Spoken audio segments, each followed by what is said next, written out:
All right. We are live on Facebook and YouTube. Oh my gosh. I was about to check the Twitter account. We're still getting mentions on our Supergirl Radio Twitter account. Big day. This afternoon has been crazy.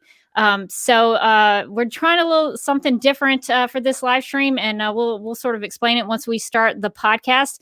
But we are doing a listener sort of call-in show. It's not necessarily calling in. I mean, I guess you're kind of calling in with your laptops, your smartphones, your tablets, or whatever. So we're going to have a call-in show type thing happening, if you want to put it that way. If you do want to participate, you are more than welcome to. There should be a StreamYard link in the video description of this live stream. So just look in I don't know where it is, the video description below the video, and you should be able to just click on that and follow the prompts with your name and all that kind of stuff. And if you don't want to be on camera, which is totally understandable, you can just hit stop cam and you won't be on camera. We'll just hear the audio. That'd be great. Okay, so I think maybe we should just get started. We probably we'll probably go a little bit long. So let's go ahead and we'll get started and try to kick this thing off. If I can find the intro video. Oh, there's so many clips I have now on StreamYard. All right, so we will get started and we'll be right back. Hi, I'm Elizabeth Noyce, and you're listening to Supergirl Radio.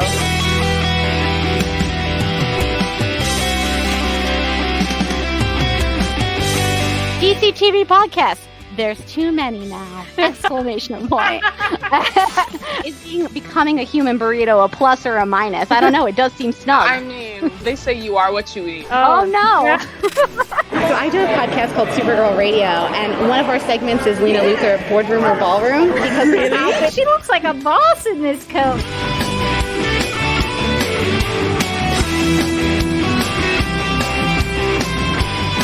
Is Nasty Luthor like a different Luthor? It's not just Lena being mean? No. Oh, Helen Slater here. It's so fun to know that you're hosting a podcast called Supergirl Radio.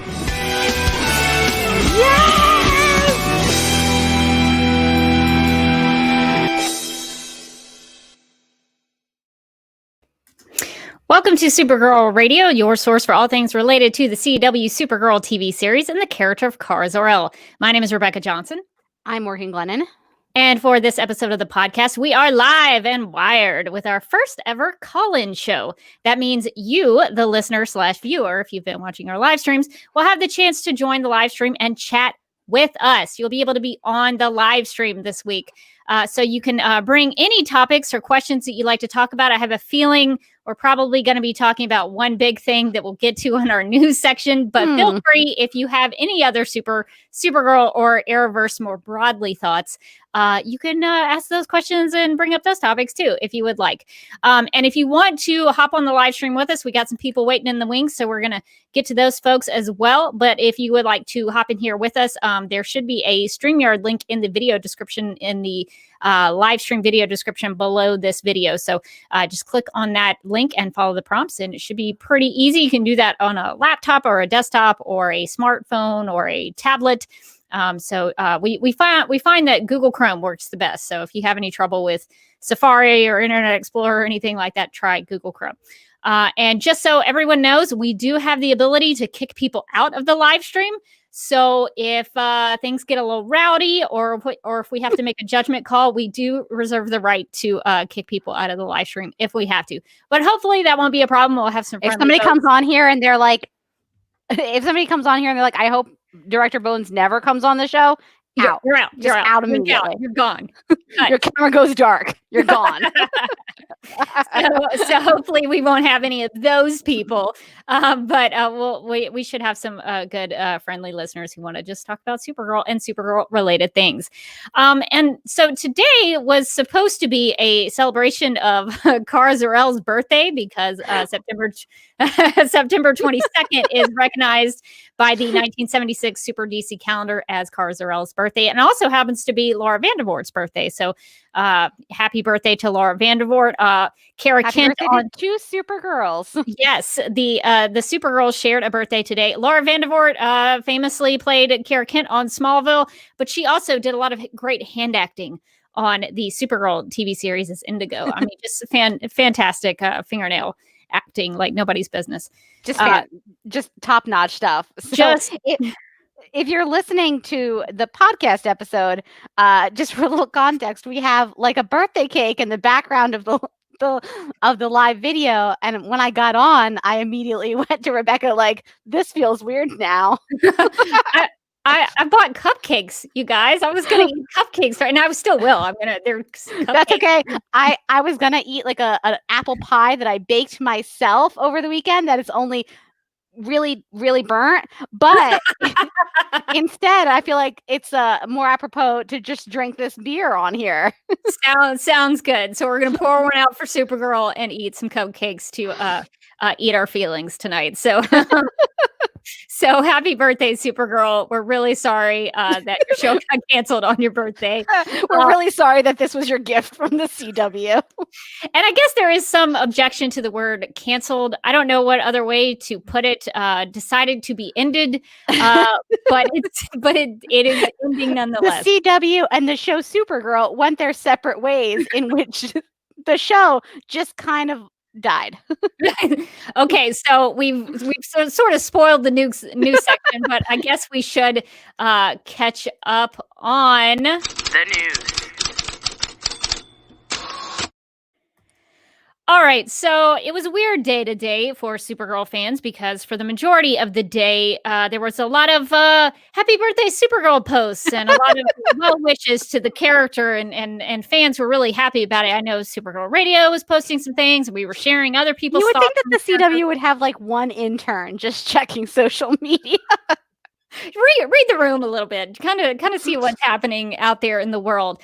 And then a couple of hours later, according to Deadline.com, the CW and producers Warner Brothers TV and Berlanti Productions announced that the Supergirl TV series starring Melissa Benoist would conclude in the upcoming 6th season, set for premiere on the CW in 2021. It is the second series from the CW's DC Arrowverse to come to an end following Arrow, which wrapped its 8-year run last season. Production on all 2020-21 broadcast series was delayed by the coronavirus pandemic. I had to check to see if production and then were or production was. I had to check that. That is correct. It was delayed by the coronavirus pandemic. Additionally, Supergirl has been targeting a later start of production to accommodate the pregnancy of star Melissa Benoist. Deadline in this article, it kept saying Deadline hears. And I was like, do you not have anything confirmed? Do you just have to keep saying you heard this? So that's a little birdie told Deadline. So you're going to hear this a lot in this article.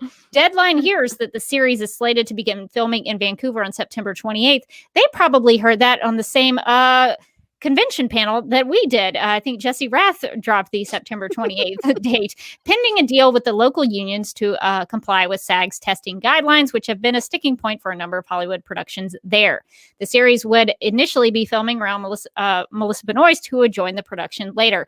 I guess that's going to be another season 4 situation where she was on Broadway and they shot a couple episodes and then they were like, well, we'll just put you in later. Which is not a great start to the final season show. Maybe the final season starts and Supergirl is like, oh no, I gotta go into that suit, and like the helmet just comes up. I would be so mad, but that's besides the point. We don't know that yet. But Deadline continues between the delays in Supergirl's downward ratings trajectory. Ooh, that's a big word, trajectory.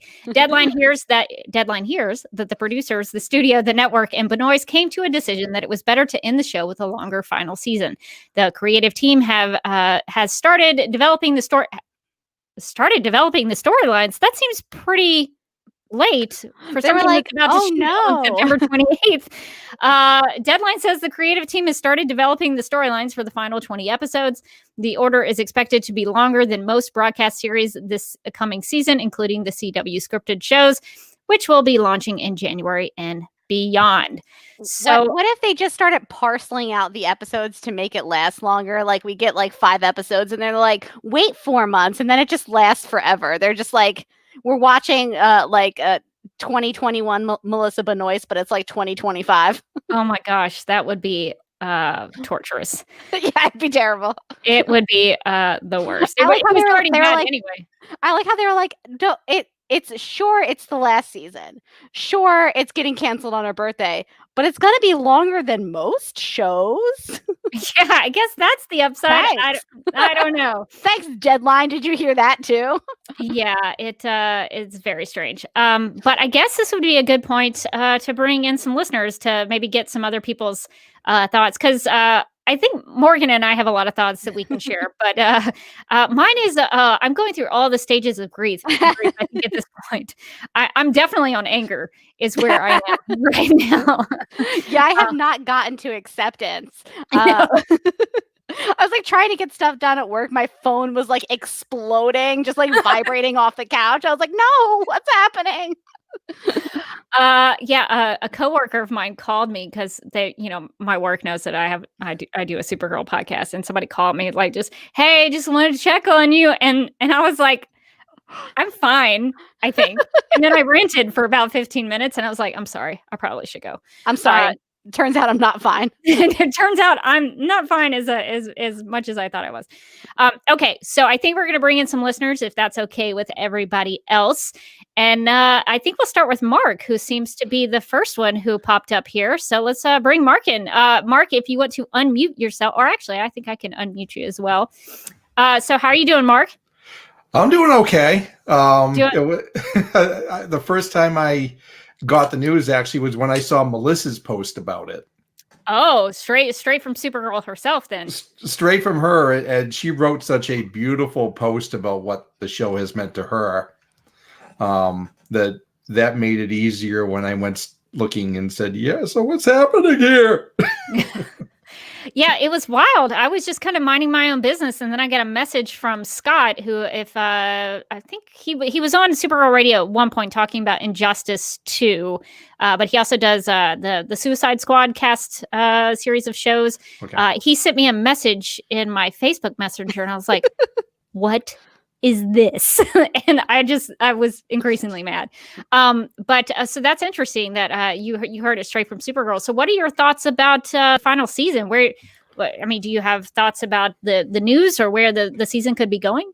I have no idea. I mean, over the past 5 years, they have picked up virtually every element of Supergirl from the comics and whiffed on them very badly. And, so, I mean... What, you weren't excited about Leviathan's product launch? Oh, no. Oh, my God, the marketing timeline. Gotta work out those glitches. Won't anyone look at the bug reports? Oh, my God. No, those don't talk to me about bug reports. So is there anything, Mark, that you would want to see in a season 6? And like if you had the chance to like throw something out there saying, hey, this is what I wish I could see on the show, what would that be? I don't have I haven't really thought what I would want to see. The only thing I know is I want the final episode to end with Kara and Alex on the couch. Yeah. That's a solid ending. Yeah. I think my ideal final like ending scene has Kara and Alex. Has to. Yeah. I mean, the sister relationship has been the key to the whole show. Really, that's been the dramatic center of the whole thing that it's all revolved around. And as we've gotten spinning off into one subplot that's not about the Danvers after another subplot that's not about the Danvers. I mean, Leviathan, I imagine, Rebecca, the only good thing about that Leviathan storyline from your perspective is that Talia wasn't involved. Thank goodness, because Talia al Ghul just makes me very ragey. Rebecca, we've got another season. There's still time. Don't worry. What if it was like our theme for this season is Talia al Ghul? Well, I used to watch Andromeda, so I want to see Talia show up on the Wave Rider just so she can meet Gideon. That'd be fun. Yeah, because Lexa Doig played the AI on Andromeda. Oh, cool. Yeah, it was a very similar thing to Gideon, except she was a human hologram that walked around a lot. So. Oh, nice. Legends should adopt that. We can just get human Gideon all the time. Amy on screen full time. I mean, there's nothing wrong with that. Yeah, sure. They've never done a human version of Gideon or like a robotic. She shows up periodically. She shows up like maybe once a season. She's like, "Hey," and then like disappears again. And it's usually in a fantasy sequence, or someone's trapped in the core of the AI, or something like that. Or someone's like tripping or something, and they see Gideon. Or she just shows up to profess her love for Rip. Yeah, that happens too. We don't like to judge on Legends. No. Yeah, but really, if I have any hopes for this season, it's that there's a good focus on the Kara and Alex relationship, whether it's, whether Kara has a relationship with a guy or not, or the Alex and Kelly relationship ever makes any sense. I was not going to make a comment joke. I promise. You said with a guy, and I thought, or a horse. I'm not going there. So it would be something if they made the final season about Supergirl and her sister. That would be impeccable. Just really quickly, I see that there are some people trying to get in, but the broadcast is full. So hang in there with us. We're going to give everybody a couple of minutes, and then we'll try to bring in the next person. So if you can't get in right now, just hang tight, and we'll get you in. So Mark, any final thoughts? Are there any questions that you have, or any thoughts, any speculations that you want to share? Oh, the only other thought I'm going to have is that I remember back when the show first was starting. I've got a couple of nieces who were just hitting into their tween years back at that summer, and they released that video from the upfronts, which was essentially the entire pilot condensed down to 8 minutes with fight song playing in the background. It was, and that was actually inspirational. I made sure my nieces saw that so they'd know about this show. And that first season especially was so strong in that area. It was so motivational, and so much of, the ongoing plot was about Kara discovering herself, as opposed to whatever the ongoing plot has been for the past few years, which mostly didn't really involve Kara. Unfortunately, but yes. Hopefully, all good TV series, in my opinion, their final season usually should at least attempt to go back to the first season and try to revisit things and go kind of full circle. So I'm hoping that with season 6, they'll try to go back to season 1 and recapture some of that feeling of season 1. So hopefully we'll get a little bit of that when it comes around. But thank you for sharing your thoughts, Mark. Thank you for being a very dedicated, loyal listener / viewer of Supergirl Radio. We appreciate your thoughts. You save us on multiple occasions when we don't know something or forget something. So thank you for participating in our little community here, and for being part of this call-in show. Well, thank you very much for having me. All right. Well, I think we are going to bring in somebody new, and let's see if we have any comments. We had a lot of people saying hi to Mark, so I want to make sure that he sees that. So a lot of Mark fans in the chat. So if you definitely want to say hi to people, feel free to do that. While we bring in our next person, I am going to stuff my face with this. It's a 2-bite cupcake, but I think I can do it in 1. I think it's possible. Do it. I also wanted to say Nicole Green's comment here that she would like the final scene to be Kara and Alex drinking some Rama wine on the Danvers couch. I agree. I like it. Well done, Rebecca, on stuffing that whole thing 1 bite into your mouth. That is champion level. I don't think I should be able to talk. I feel like Kara Danvers, somewhere out there on her birthday, wallowing that her show got canceled, is probably doing something very similar. So, and maybe this is a nice question for our next listener. What would you do if you were Kara Danvers' friend and you were going to help her celebrate her birthday? What would you do? So let's bring in our next listener, New Rachel. Are you there? We'll try to bring you in. Hey, Rachel, how's it going? Hey. Good. I'm sorry, I'm eating a chocolate-covered pretzel. That's really fine. This is Supergirl's birthday party / We're all friends here. And I don't know if you can see it, but I'm wearing the. I love it. Nice. I love it. So fitting. And this is my phone background. Oh, nice. Is that Brainy? Fan art of Brainy that my friend drew me for my birthday. Nice. Yeah, I also have. This is just. That's it's a Brainiac mask. That's amazing. That I just got from the T Public store. So nice. Well, you can get your merch from the T. Nice. Anyway. Yes. We will plug that at the end of the podcast. Please support the DCTV podcast. Yes. Make sure all of your merch is from the T Public store. We beg you. Just as a reminder, if you're trying to get into the live stream, hang tight with us. We're going to be full for a little bit, but we'll try to get as many people as we can. Rebecca, remember when we were planning this and we were like, would anyone show up? That's news day. Yeah, we weren't really sure if anybody would come on, but thank you guys for showing up. So New Rachel, if you got a chance to take Kara Danvers out for her birthday, what do you think you guys would do? I am not good at dancing, but I think she mentioned that in the first Earth birthday episode. So I think anything that she would want to do. Yeah, it is her special day. Yeah. I think maybe karaoke. You could go that too. Yeah.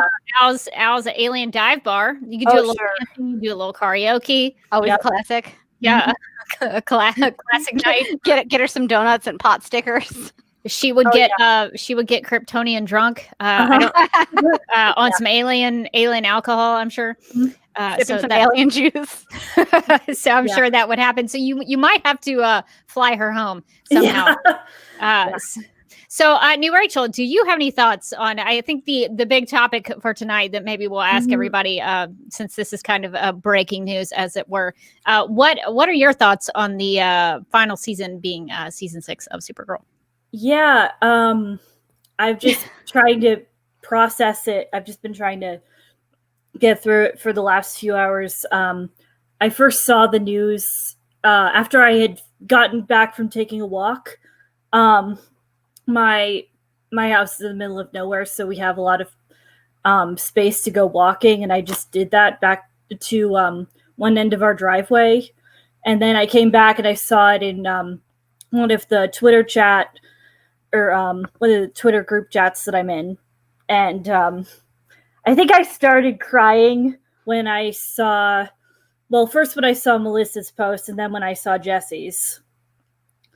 Like, it just hit me, and it's really disappointing given the past couple seasons, but I'm positive, or I would say that I'm more positive about how things are going than some people, but I hope that it's going to be good.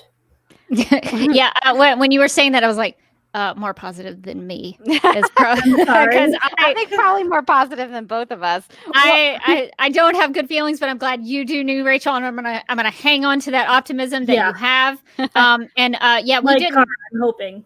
Yes, and we didn't talk about Melissa's message, and I guess we could. It was kind of a long series of tweets and an Instagram post. I guess we could read it really quickly. She wrote, "To say it has been an honor portraying this iconic character would be a massive understatement. Seeing the incredible impact the show has had on young girls around the world has always left me humbled and speechless. She's had that impact on me too. She's taught me strength I didn't know I had, to find hope in the darkest of places, and that we are stronger than when we're united. What she stands for pushes all of us to be better. She has changed my life for the better, and I'm forever grateful.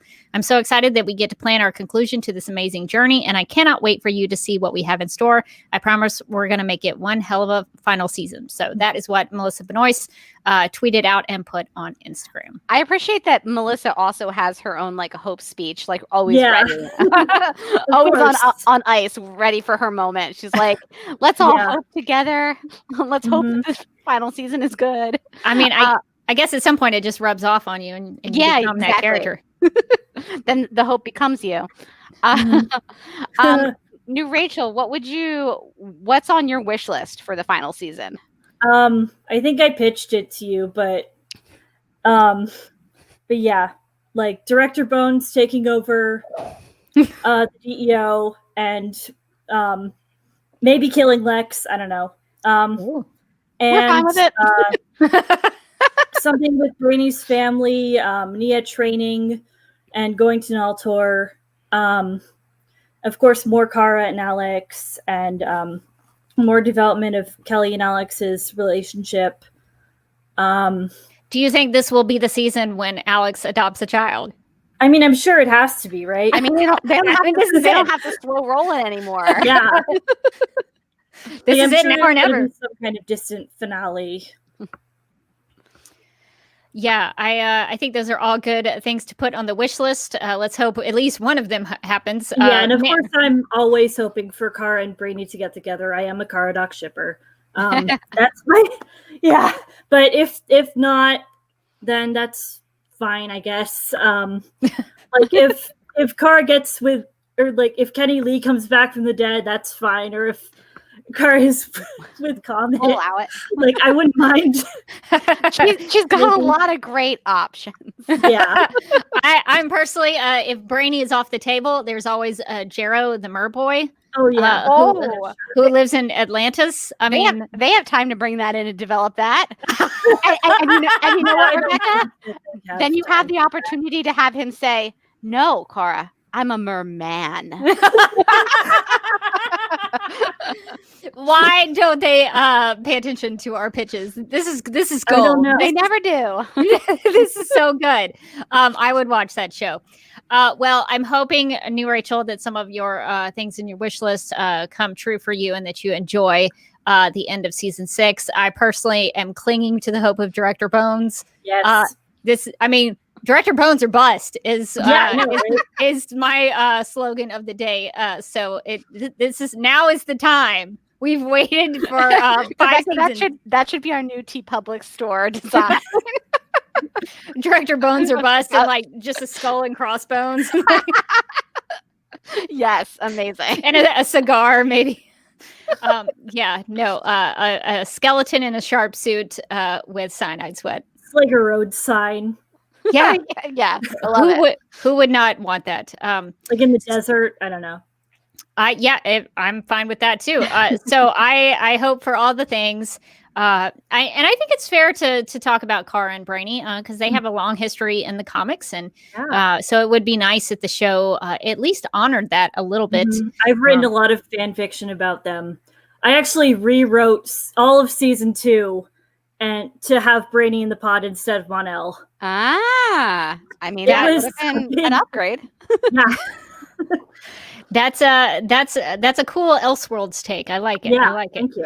Where can people find that if they want to read it? It is on Archive of Our Own, or it's my username is Cyclone Rachel, CycloneRachel. Nice. Okay.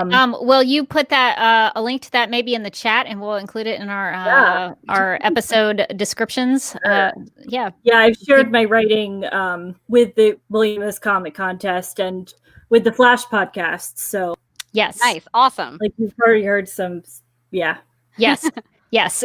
So thank you for sharing your talent with us, and we'll definitely make sure people Thank can. you for the podcast. Oh well, thank you for listening. Yes, thank you for being such a loyal listener who helps us out and shares a lot of great theories. So we really appreciate and has been on the podcast. Helped co-host it one time because Morgan was not available. So you were a good substitute for that. So thank you for doing that. The show has inspired me for a long time, and it's got me through some rough things, or like with mostly college, really. But well, that's good to hear. It's always good when you can find even if it's a fictional TV show. There's always something that can inspire you about it. So that's good to hear. All right. Well, if you don't mind, we will end our time with you, New Rachel. We've got. I feel like we're speed dating a little bit. We're trying to get. But if you want to hang around, we'll try to maybe do like a big listener roundtable. We can get We can get a big 10-person panel at the end. It's gonna be so many squares. It's gonna be so many squares. It's scary. So we'll see if we can do that at the end if people want to hang around. So hang with us if you want to do that, or you can hop in the chat and we will be talking to you later. Yeah. Cool. Thanks. All right. Okay. Do we have any chat comments we got to get to before we get to our next person? Let's see. Let's see. I think. Talking about Alex's adoption. Nicole says, I just rewatched the episode where Alex breaks up with Maggie, and I can't have gone through that kind of emotion for no payoff in Alex's adoption storyline. Yes, that's correct. That's fair. Not only was it huge for Alex, it was huge for the audience, and it never seemed to. They kind of put it in there a little bit, but it wasn't fully fleshed out as an actual storyline. Not really, no. So that's fair. Davey says the series coming to a scripted ending is not anywhere close to the same thing as cancellation. Fair enough. That's a good distinction. Yeah. I mean, they did let the show go. Viking funeral like so it's going to get out into the water before they shoot the flaming arrow. But I mean, all jokes aside, it is nice that they let them know at the beginning of the season, hey, this is going to be it, so that they can plan out like an actual nice ending. Because I think we've all watched the shows where we're really into it, and then they have like a twist ending, and they're like, come back next season. Joke's on us, no next season. Yes, I've had several shows that had it canceled at the end of that finale we just watched, and that was it. That was all we got of Supergirl. I would be pissed. Yikes. So hopefully that I do like the idea that they do have this time where they can really focus up their energy on the story and the episodes and the writing. really make that solid. Instead of just throwing things up against the wall. That would be great. That is the dream. That is the dream. All right. So it looks like Claudia is our next person in line. So Claudia, if you are ready, we're going to bring you in. Hey, Claudia, looks like try to unmute yourself. I am unable to unmute you, so let's make sure. I've done that several times where I've muted myself, and I feel like a big dum-dum. I do it. I do it in every Zoom meeting I go on to. Like, muted myself. Because you're trying to have like that good etiquette, that Zoom live stream etiquette where like if you're not talking, you mute yourself. Of course you do. But Claudia, thank you for being on the live stream, our little call-in show that we have here. And so what are your thoughts? I guess we could start with this. So just, get everybody's feelings on the big season 6 final season news. What are your thoughts? Well, can you hear me, number one? Because my dog chewed on these and I want to make sure you can hear me. Well, your dog did not succeed. We can hear you really well. So you're good to go. All right. And again, thank you so much for having me on your show. I appreciate it. I feel like I'm on, going to be famous now. But I learned about the not cancellation. I want to say that. I want to learn about the ending of the show for next season on your Facebook feed, actually.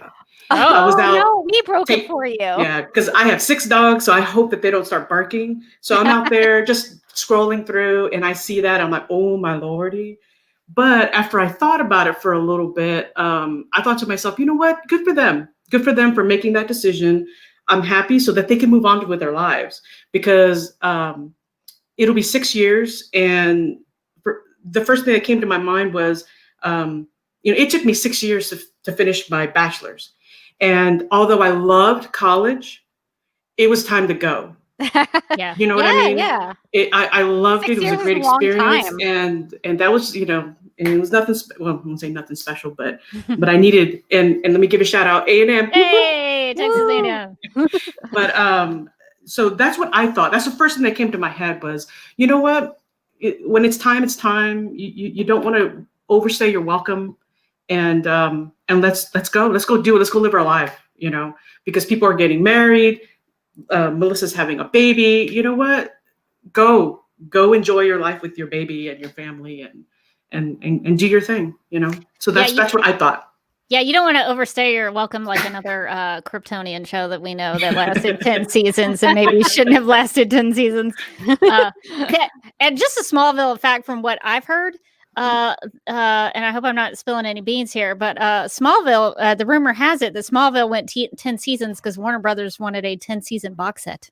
No way. That's amazing. That's what I was told. I don't know how much of that is true, but I actually believe it. I do believe it. I had heard originally, like way back in the day, that they had like a 5-season plan. And when you watch the show, you see it. You can tell. Yeah. They sure did have a 5-season plan. Yeah, I never watched Smallville, so it's actually in my Netflix queue. No, not my Netflix. Hulu, I think. I think it's on Hulu. You should. The only episode you should watch is a season 7 episode called Hero. It's a Pete Ross centric episode about kryptonite gum. It's the only episode. Penny Zero. It's the only episode of Smallville you need to watch. To make sure you watch. Could you imagine if she's like the only person on Earth who's only seen that one episode? Someone's talking to Claudia. They're like, "Oh, what do you think of Smallville?" "Oh man, that gum episode." So good.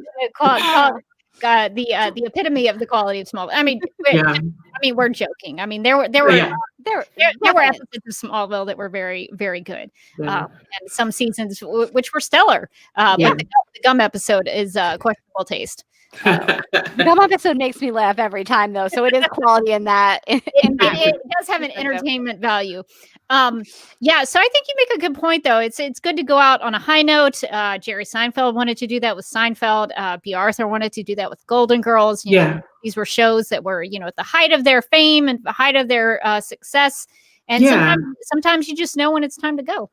Yeah, and one of the questions you were asking about, like, how do you think how would you like to see it end? And I know everybody's talking about the couch. One of the things I would love, because there are some episodes that are about the Legion where they're set in the future, I would love to see glimpses of the future to see how these characters impacted. Like, you imagine seeing a Kara, a Supergirl Kara, statue in Kara Zor-El Square, something like that, or something like I don't know if you guys ever watched 6 Feet Under.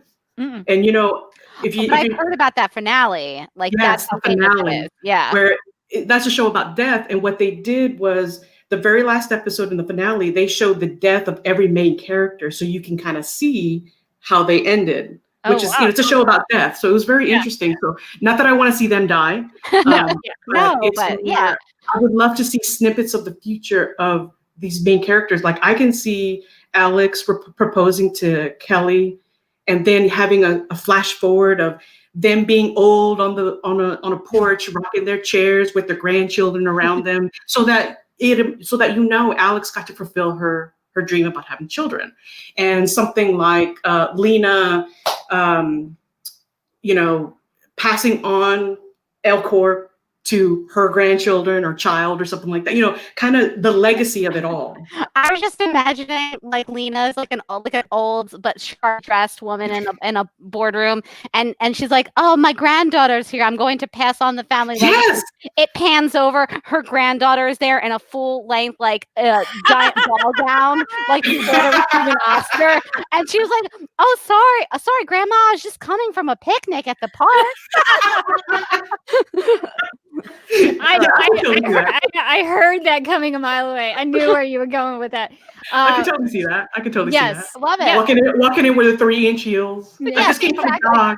Oh, I was just doing some science down in the lab in my open-toed shoes. I would love to see a flash forward, so that you can see they wind up happy. Everybody wind up happy, and everyone wind up having a great life, and that's what I would love to see. Yeah, we do know that the Legion of Superheroes formed because they were inspired by Supergirl. So I think that's actually a great way to go out. I don't know if that's how it would end, but to end with the people of the 31st century being inspired by Supergirl and making her that big hero that they all look up to. I think that's a great. We've got another great pitch. I know, and well, they already have, like, the ability to time travel kind of baked in. Like, we've seen people from the future, so I could imagine an episode where we go to the future and we hear, like, what happened to everybody. Like, I mean, they know about Neonol. Mm-hmm. Yeah, 1,000 years in the future, and they know about Neonol, so they have to know about everybody else too. Mm-hmm. So I would love to see that. I would love to see how these group of people that we love, how did they impact the world in a positive way? Yeah, and that would also be a good way to bring in Jeremy Jordan back, who was very prominent in those early seasons, and so maybe he comes back with another problem, and they've got to go to the future. Because I would like to see them go to the future. Me too. I think that's the different take on the Legion that we haven't seen yet. So I think that would be a good way to do that. Absolutely. Well, Claudia, thank you for joining us. It was a pleasure to see you. Thank you for being a listener / viewer of Supergirl Radio. It's kind of hard now with the live streams. Like people are not. I mean, I guess there are people who are only listeners, but there are people who are now viewers as well. So thank you for participating in the Supergirl Radio community. We appreciate your contributions and for your time here tonight. Thank you so much, ladies. I appreciate it. Yeah, and if you want to hang around, maybe we'll try to bring some people back on. But if we don't see you, thank you for being with us tonight. All right, bye, ladies. Just in case, bye. All right. Okay, so do we have any other stuff in the chat that we missed while we were talking? There's a lot of everybody loves Claudia's ideas. They love Nicole says Claudia is only doing optimism in 2020 and I'm here for it. And it is incredible. That's great. Yeah, a lot of people, big Claudia fans in the chat. Let's see. Leslie says, I would love to see Alex becoming an honorary Kryptonian on Argo. That's come up quite a bit with people wanting Alex to go to Argo. And I think that would be a good way to bring Argo back into the fold. That would be a good way to revisit the Allura part of the story. And you know what I'm going to say? What's up with that gazebo? We're going to find out. That's an unanswered mystery. Yeah, we got to know. So let's make sure permits. Let's make sure we answer all those questions that we've always had about the show. Are we going to learn Jean's secret? Maybe this could finally be the season. You know the final season of Lost where they were like, all your questions will be answered. Yes, I hope that's the case on Supergirl. Me too. So let's be optimistic about that. Oh yes, somebody mentioned Rachel mentioned Nasty Luther. I think Claudia was talking maybe about the legacy of the Luther family. Yes. This is the way you bring in Nasty Luther. Yes, Nasty Luther. Do that same flash forward, but like Lena's like, here you go. It's my prized possession. And then like you just see like a hand go, ew, grandma, and then like walk away, and that's Nasty Luther.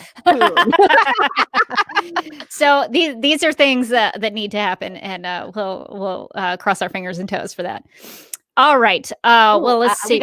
We got a interesting comment from Elektra WWF, who says it'd be interesting if the show ends with Kara going off to join the Legion. That has been the case in some Supergirl stories. In the Justice League Unlimited series, she goes off with Brainy and the Legion to go into the future. I can't remember if she tells Superman that she is romantically involved with a Brainiac. I don't think he knows that when she leaves, if I remember correctly. She'd be so grounded. He would not have been real pleased with that, but I think she kind of skirted around that issue. But that happened in Justice League Unlimited. It also sort of happened, I think, on Smallville with Kara's ending. She had a Legion ring. So that is a pretty typical end of Supergirl situation. So I don't know. The only way I see that happening on Supergirl is if Alex goes with her to the future. Yeah, I don't think she would leave Alex behind in the present. I don't see that happening. Or if she's doing it like Legend style, where she's gonna go off to the future for a while and then she'll be back. Like she's back for the Alex's kid's birth. Oh, hang on. I think my internet froze. Hang on a second. Y'all can still hear me. Hang on.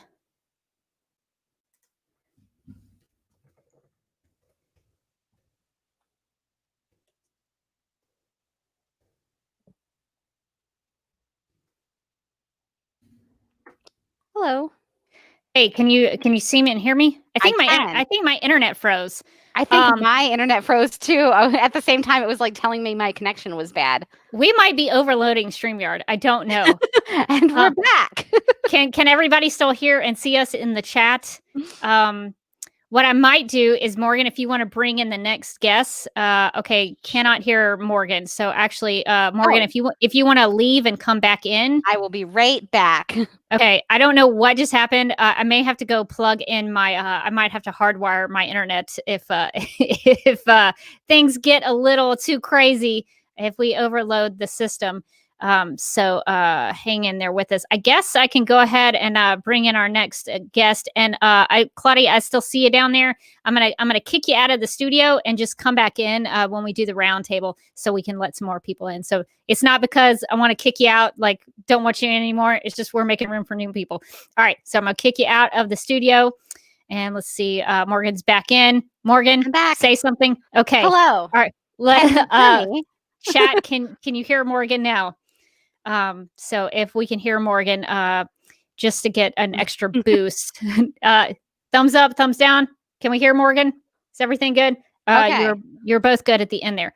Okay. Whew, all right. Morgan, I think I'm going to bring in Donna and let you and Donna talk a little bit. And I'm going to go and get my internet so I can hardwire into my laptop, so we don't maybe have another, because I realized I did not do that. Normally I do it, and I'm like, oh, that may have been a mistake not to do it this time.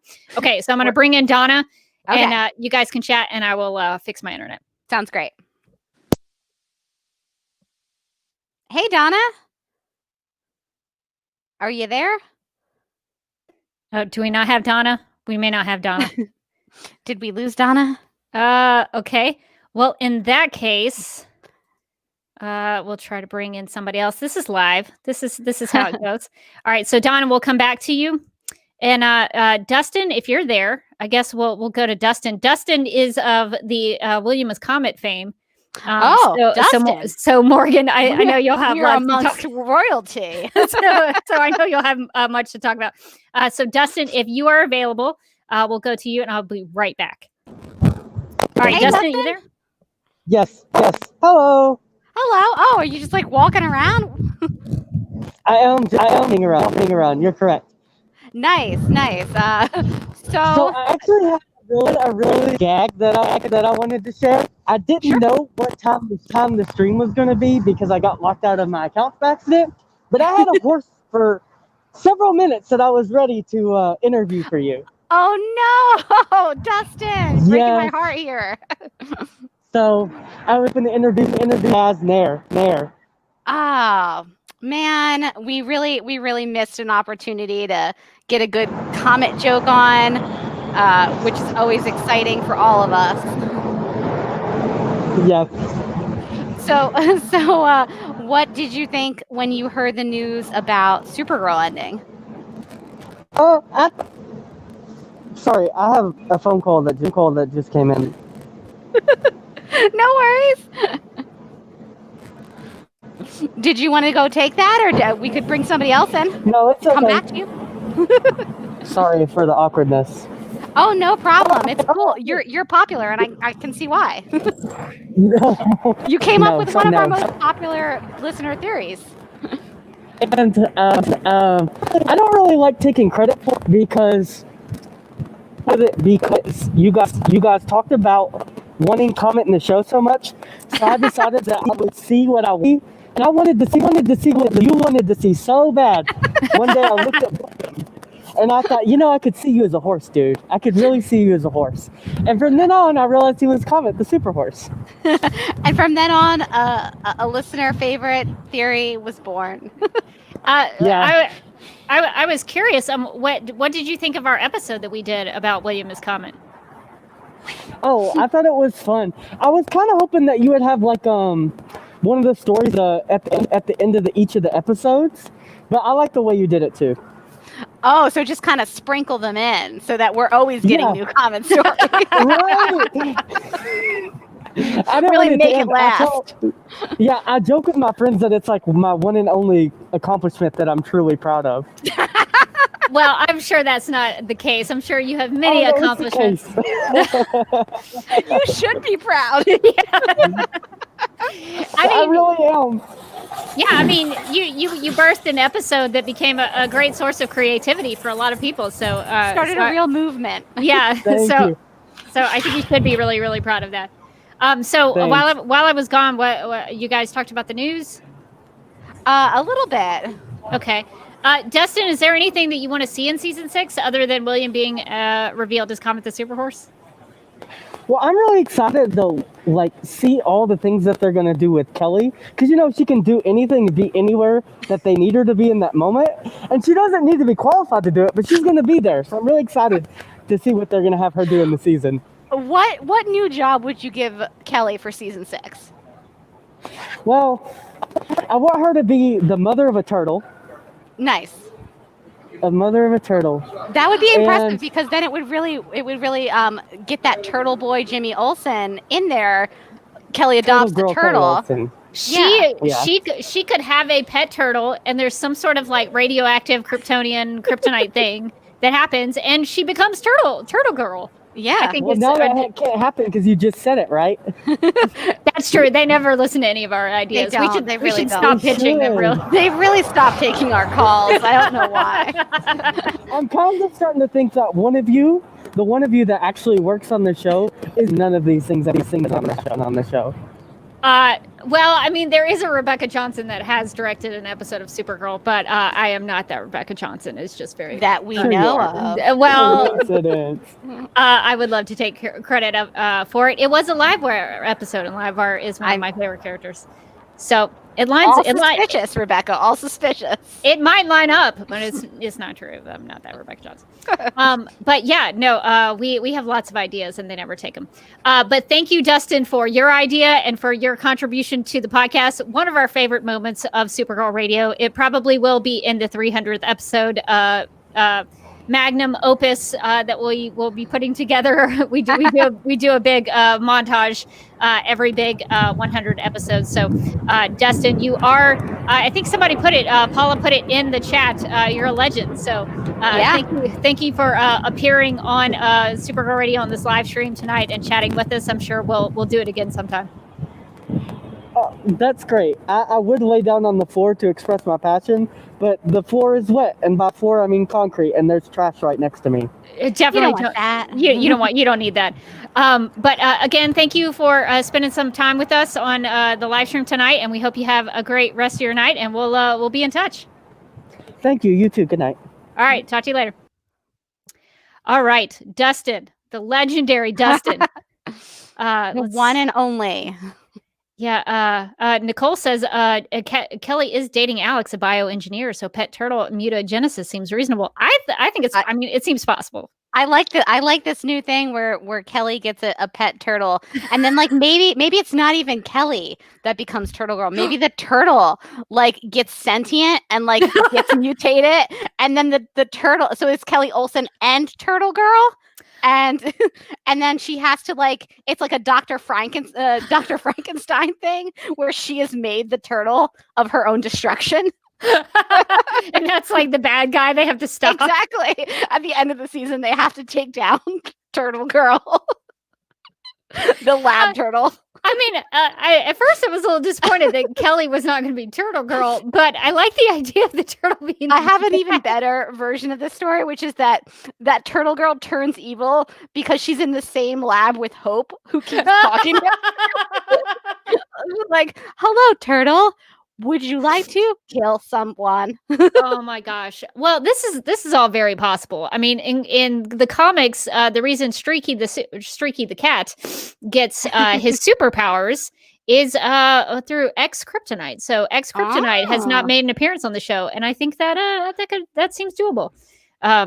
So really, listen, I'm just saying, there's many paths to one. As what's the book that we read? Going on Being. There are many different paths that we can take.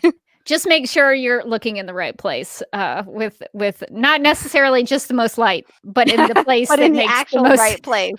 That's where the turtle girl is, in your heart. Look inside yourself. Yeah. So lots of stories. I mean, Kelly could go anywhere in season 6. There's lots of opportunities for Kelly. There's really no limit to what they can do with Kelly, as she is not constrained by vocation. I mean, we're still, I think, crossing our fingers for the News Gal Legion, but we will also take Turtle Girl nonsense if possible. All right. Okay. So it looks like Donna might have gotten back in, so we'll go to Donna real quick since we tried before. So let's see if we can bring Donna in. Donna, are you there? Can you hear me? Yeah. Hey, Donna, how's it going? Other than the show that we watch is turns out is ending. So what are your thoughts on the news? Obviously I've been ugly crying, so that's why there's no picture. I totally understand. But I can't say that I'm totally surprised, given the delays in production and also with COVID. We knew it was coming. We knew the show had to come to an end. I just like the fact that they're getting to go away or go out on their own terms. Yeah, that's pretty important for a TV show because not all television shows get that opportunity. Sometimes the networks just cut it and you're gone. You don't get another chance. So this is actually, I would say, fairly rare. I would agree. Oh, we've got an echo. Hang on. I'm fixing it. Oh, okay. Is that better? Yes, I believe so. So what were you going to say?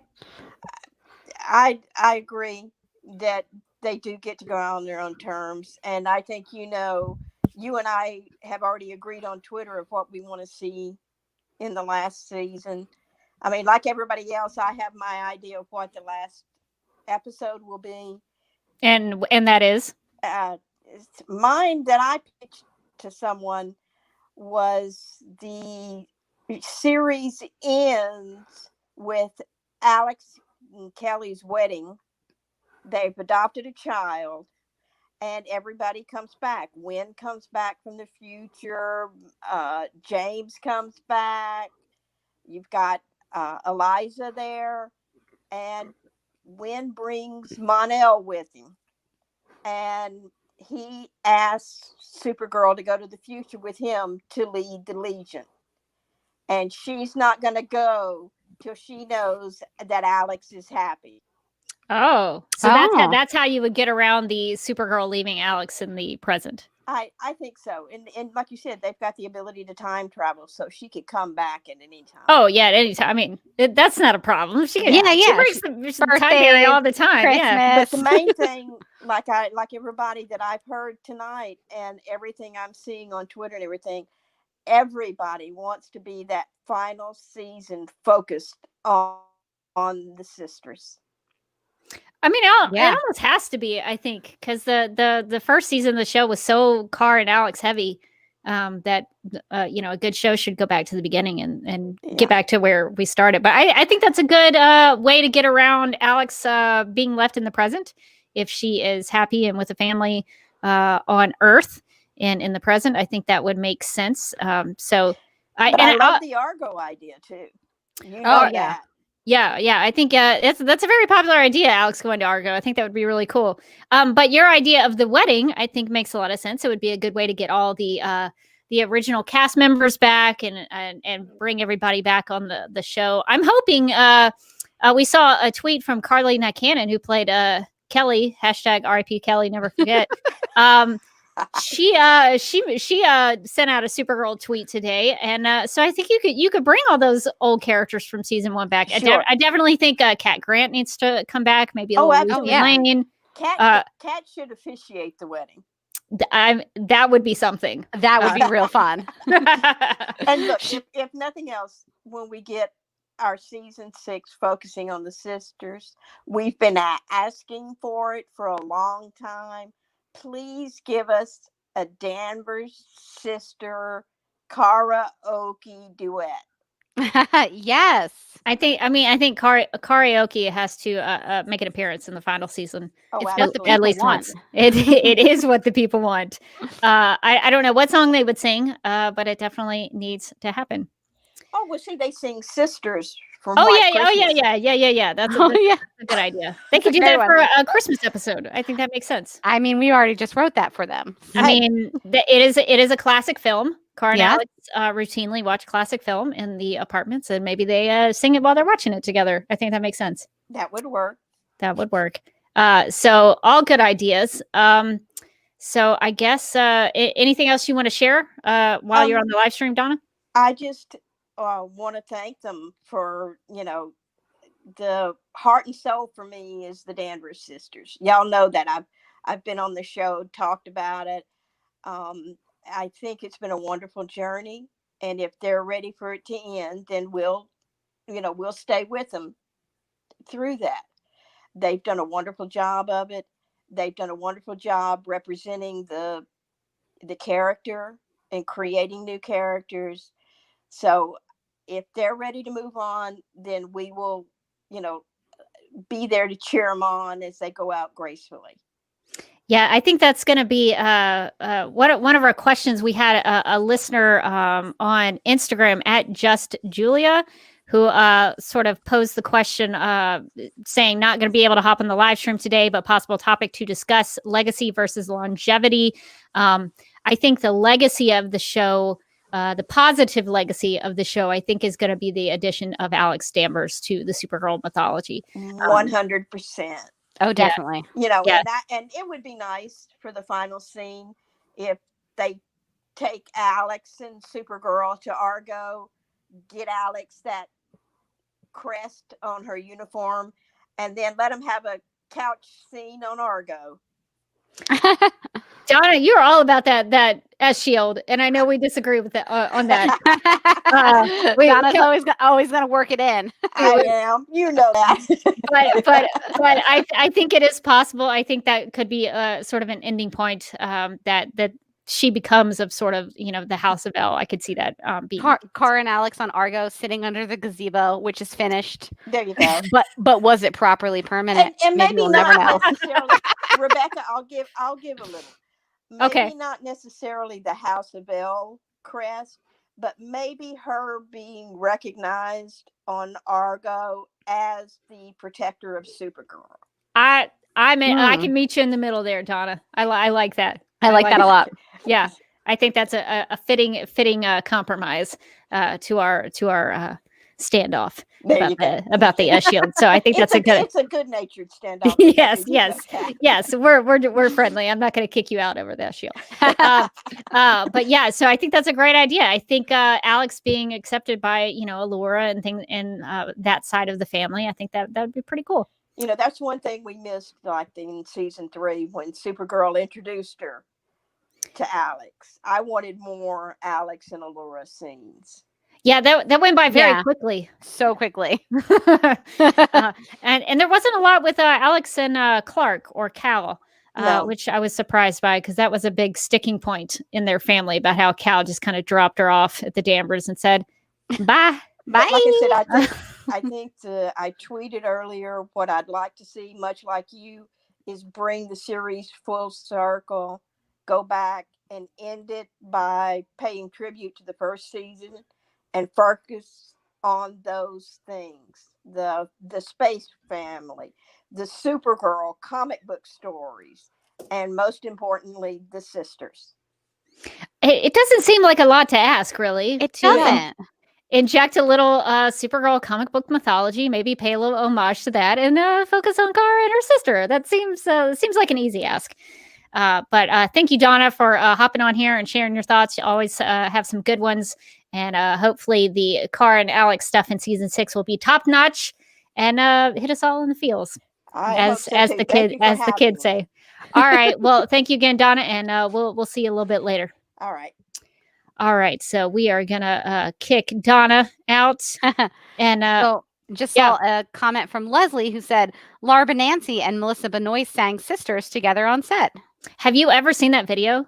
I have not. I don't think. It's fantastic. Everybody should watch it. I don't have it. If anybody finds it and wants to put it in the chat, please do that. It's incredible. It seems like they'd been singing it their whole lives together. I mean, they do the harmony, they do the different parts. It's like they were like musical theater people or something. Shocking. We have a comment from Monet 599 who says they have to bring back Cat Grant, almost as important as the Danvers sisters on the couch scene. I think they did. I mean, I would agree. Didn't they leave off on the fact that Kat knew that Kara was Supergirl? I think they did. Yeah. That seems like maybe something to revisit. I think that's pretty important. I see we have a question from, wrong one. Question from Rachel. If the characters were to be in other Arrowverse shows, where would you want to see them go? Okay. All right. So I guess we can answer that, and then we'll bring another listener on to answer that question as well. Nice. So Paula, if you're on deck. So if you want to be thinking, so if you want to think about characters from other Arrowverse, if characters on Supergirl could go to other Arrowverse shows, where would you want to see them go? So be thinking about that, and we'll bring you on in just a second. So Morgan, your thoughts. I know you had a lot of thoughts about that today. You're pitching several shows. I had a lot of thoughts. Maybe later in this live stream, I will read off my Twitter feed of my pitches for the different spin-offs, the spin-offs that we could have from Supergirl. But I think Nicole Maines Instagrammed and her caption, I felt, for her Instagram post was a little vague and mysterious. It was like, Dreamer will live on in other forms, and I was like in the comics, or like, do you know something? I could see Dreamer fitting in really well on Legends of Tomorrow, where everybody's powers are used or not used, however much the budget is determined. So we have characters on Legends of Tomorrow who have powers that you just never see. So she could just spend most of her time napping over there, and it would be pretty chill. I think Nicole would probably like that a lot. I think she would enjoy that. I'm trying to think of other characters. Where would some of those other characters go? So Katie McGraw Book Club said, I think Lena would be interesting in Batwoman, especially since she was mentioned to be in Gotham on a Catco magazine. I think that's a possibility. I could see Lena Luthor and Alice team up. I don't know how it happens. I'm terrified. I'm afraid, and I want to know more. That I think Lena really thrives when she's having to go up against another female character, especially. I agree. So I think that would be great. We got another pitch for Lena. Miriam says, Lena on the Wave Rider. Imagine all the outfits Gideon could rip up on her. Just for the outfits alone, I think. I think I like that idea. Yeah, I don't know if anybody could go to the Flash. I think the Flash has a full... The Flash seems like it has a full deck. I don't know how a character would sort of blend in there. I don't know if anybody would go to... I mean, what other shows? Black Lightning, Stargirl... Rachel's pitching Brainy going on to Superman and Lois. She says, I want to see more of Brainy and Lois based on their brief interactions in the crossovers. I think that's definitely possible, especially if there is a Brainiac on Superman and Lois. Yeah. Katie McGraw Book Club pitched Lena helps Alice with wardrobe. And I like it. I like it. That's her sole reason for being on Batwoman. She's just there to do a makeover. She's like, I love the look. I love the craziness. But how about some more clavicles? You really need to have those shoulders out. Exactly. That's very important. All right. So Paula, if you're ready, we'll bring you on the live stream and we'll hear what your thoughts are. Hey, Paula, how's it going? Hi. Nice to meet you. Hi. Hi. Well, Paula, just to get your quick thoughts, what are your thoughts on Supergirl ending in season 6? Oh, I was crying earlier. I woke up to the news. I'm in Australia, and I woke up to the news, and it was horrible. But I think, like people were saying in the chat, it's good to have the season ending like this, like announced, and we know this will be the last season rather than like a random hiatus cancellation. So yeah, I know I there's so many things we want them to fit into the show that I hope there's 20 episodes is enough. Yeah, there's so much there's so much to do in so little time. I know. So that is the problem that they're going to run into in season 6 to fit everything in. No filler episodes this season. None. Oh, please, None. no. Yeah. I'm so scared. No. Us too. Everything has to count. Every second has to count. Yes, they have to really zone in on the writing of the season. But yeah, it was a weird thing that happened today. Very, very. I mean, I guess I was sort of expecting that, Supergirl was kind of on its last legs, like the show would eventually start to kind of wind down, but it was out of the blue today and on Supergirl's birthday, which is still irritating to me. I think my last tweet was, my last tweet before going to bed was like, "Happy birthday, Supergirl." Yeah, everybody was excited.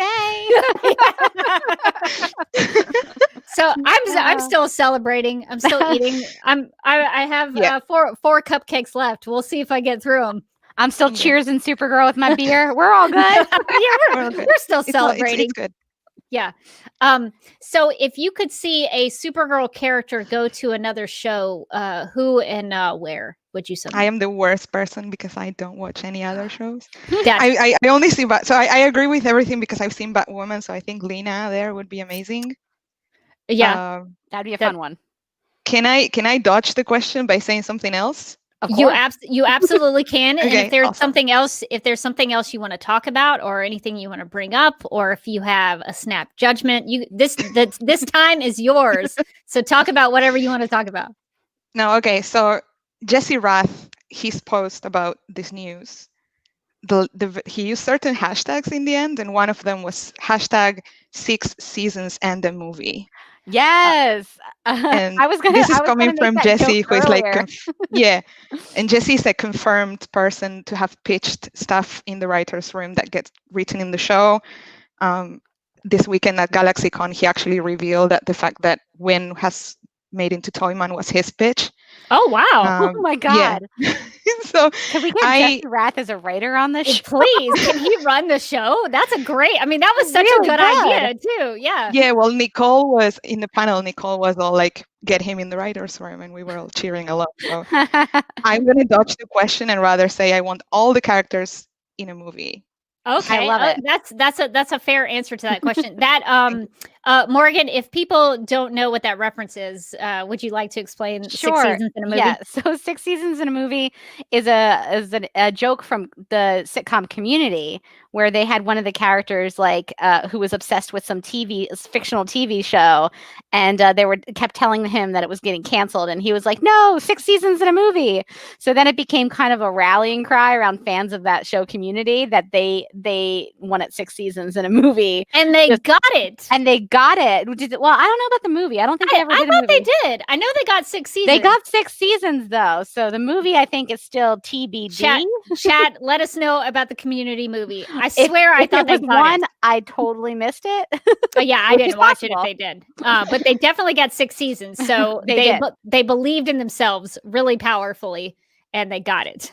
So if we believe in Supergirl, we could let's just all clap our hands, maybe like Tinkerbell. If we look into the camera and we give a hope speech, we can get that movie. That's what Supergirl has taught me. Okay, Nicole has a really great idea. She says, "Send Jesse Rath your Supergirl Radio season 6." This is what we do. This is how we reach the writer's room. Hey, I'm in. I'm in for it. What do we have to lose now, Rebecca? Yeah, we have nothing to lose now. So we need to all, as a community, send Jesse Rath our Director Bones pitches, our Comet pitches, whatever pitches you have. Jesse is our in to the writers' room. We've got it. Our turtle girl, Kelly Olsen. The New Scout Legion, everything. We're sending him everything. So Jesse Rath. I wish people would stop tweeting me about Director Bones. He would totally be on board with Director Bones. He totally would. I think he would be very excited about Director Bones. But yeah, so that's a good idea. Thank you, Nicole. So is there anything, Paula, that you would want to see on the show in the final season? Everything that has been said already. And then I am biased. I'm from Argentina, so I have to root for my girl Andrea Rojas. I want to see. I want to see more Andrea, much more. Do you do you have any ideas for her? I mean, she's kind of like the Catco CEO, but she also is like a CEO of another company, of Obsidian North, and she makes VR technology. I mean, she's like a Renaissance woman. She can kind of blink in and out of places. Yeah, too, and she's a Greta as well. Like, and I don't think Obsidian will survive what happened last time. They're one and only product. One and only product. I think, yeah, that didn't go well. Product launch didn't go too great. That stock dive is going to be tremendous. But yeah, as much as they can fit, it's a side character, and as much as they can do with Akrata and her story, I also have a pitch about the fact that no one knows that Eve killed Jeremiah. Yes. So I think that whoever knows that and how that is revealed can, be tension. I like that. Maybe Lena learns it and doesn't tell anyone. What if she keeps that secret from Kara and then becomes a reverse? What if she keeps the secret? Exactly. I have an idea, which is that Lena learns it. She's like, "Oh no, I have the secret, and I feel bad about it because obviously I was real mad about secrets, but I can't tell Kara. So I need to tell one other person, who will have a dark secret he cannot reveal to anyone else. Boom, John's secret." Okay, I like the Jean angle, but I was thinking you were going in the Hope angle. That she would tell it to Hope because Hope was not going to reveal it to anybody else. No, that's true. That's true. She just whispers it to her AI. And maybe a robot. And maybe somehow, Brainy is a technological being. He maybe gets that secret from Hope. So either way, I think it would work in either scenario. It would be amazing. That's a great one. I like that a lot. We're really crafting a really solid final season for Supergirl in this live stream. We are. We are crushing it. I think all of our dreams are coming true. So that's great. Well, are there any other things, Paula, that you want to talk about in regards to Supergirl? No, I just want to tell you thank you. I mean, you're making me laugh today, and you're always making me laugh every time. So I love your take on the show. I love what you do after every episode. And yeah, thank you for the podcast and for doing what you do. Well, if you laugh at all, it's because of Morgan over there. That's the I'm one. Going the wrong way. I was like, "Oh, stop!" Other side of the screen. it's that person over there. But thank you, Paula, for participating with Supergirl Radio and being willing to come on the live stream and talk to us, and for wanting to listen to the podcast. And we hope that you get something out of it, because we certainly do. I think I don't want to speak for Morgan, but we get a lot out of it because our listeners are great. You guys send great feedback and have hilarious takes, and also very wise takes. I have to say, sometimes it's not just the funny stuff. It's the really thoughtful character stuff that comes out of the feedback we receive. And so I think it's not just us. It's the listeners and the whole little community we built that really make Supergirl Radio come to life, I guess. If that's a sappy way to put it. But no, absolutely. And part of the show as well is not just you watch the show, you watch an episode, you turn the TV off and it's over. It's this entire conversation and everything that happens along. So I will miss that too. Well, I guess we could tell, because we didn't address this earlier in the news section. But just because the show is ending, that does not mean Supergirl Radio will be ending. We're going to continually renew ourselves for the foreseeable future. I guess CW. Yeah, eat that. So we'll be podcasting about Supergirl even when the show is over. There's lots to cover. There's comics to cover. We'll try to do interviews with the cast and the crew. There's tons of stuff that we could do, some silly stuff, maybe more listener stuff like this. I know. I've actually almost never seen any of the DC animated stuff, and I never know where to start. So, hey. Well, we're just going to give you a tour of all Supergirl things. Maybe we just start from Action 252 and then go through it all. Then we'll really get some comic stuff in there. Oh, the comet stuff. Well, we actually get weird. We need to do a comet spotlight. We have not done that. That's been on the to-do list. But yeah, so we have lots of content. I mean, Supergirl has been around for 61 years. So that's a lot of material. So if you like Supergirl and you like Supergirl Radio, we will be talking about the Supergirl things for until Morgan decides not to put up with me anymore. or or podcasts become out of style and no longer are a thing, we'll be podcasting until then. We're just going to keep going. They can't stop us. The man can't hold us down. Twitter is going to be very upset about this. Twitter's going to be like, it's still happening? Yes.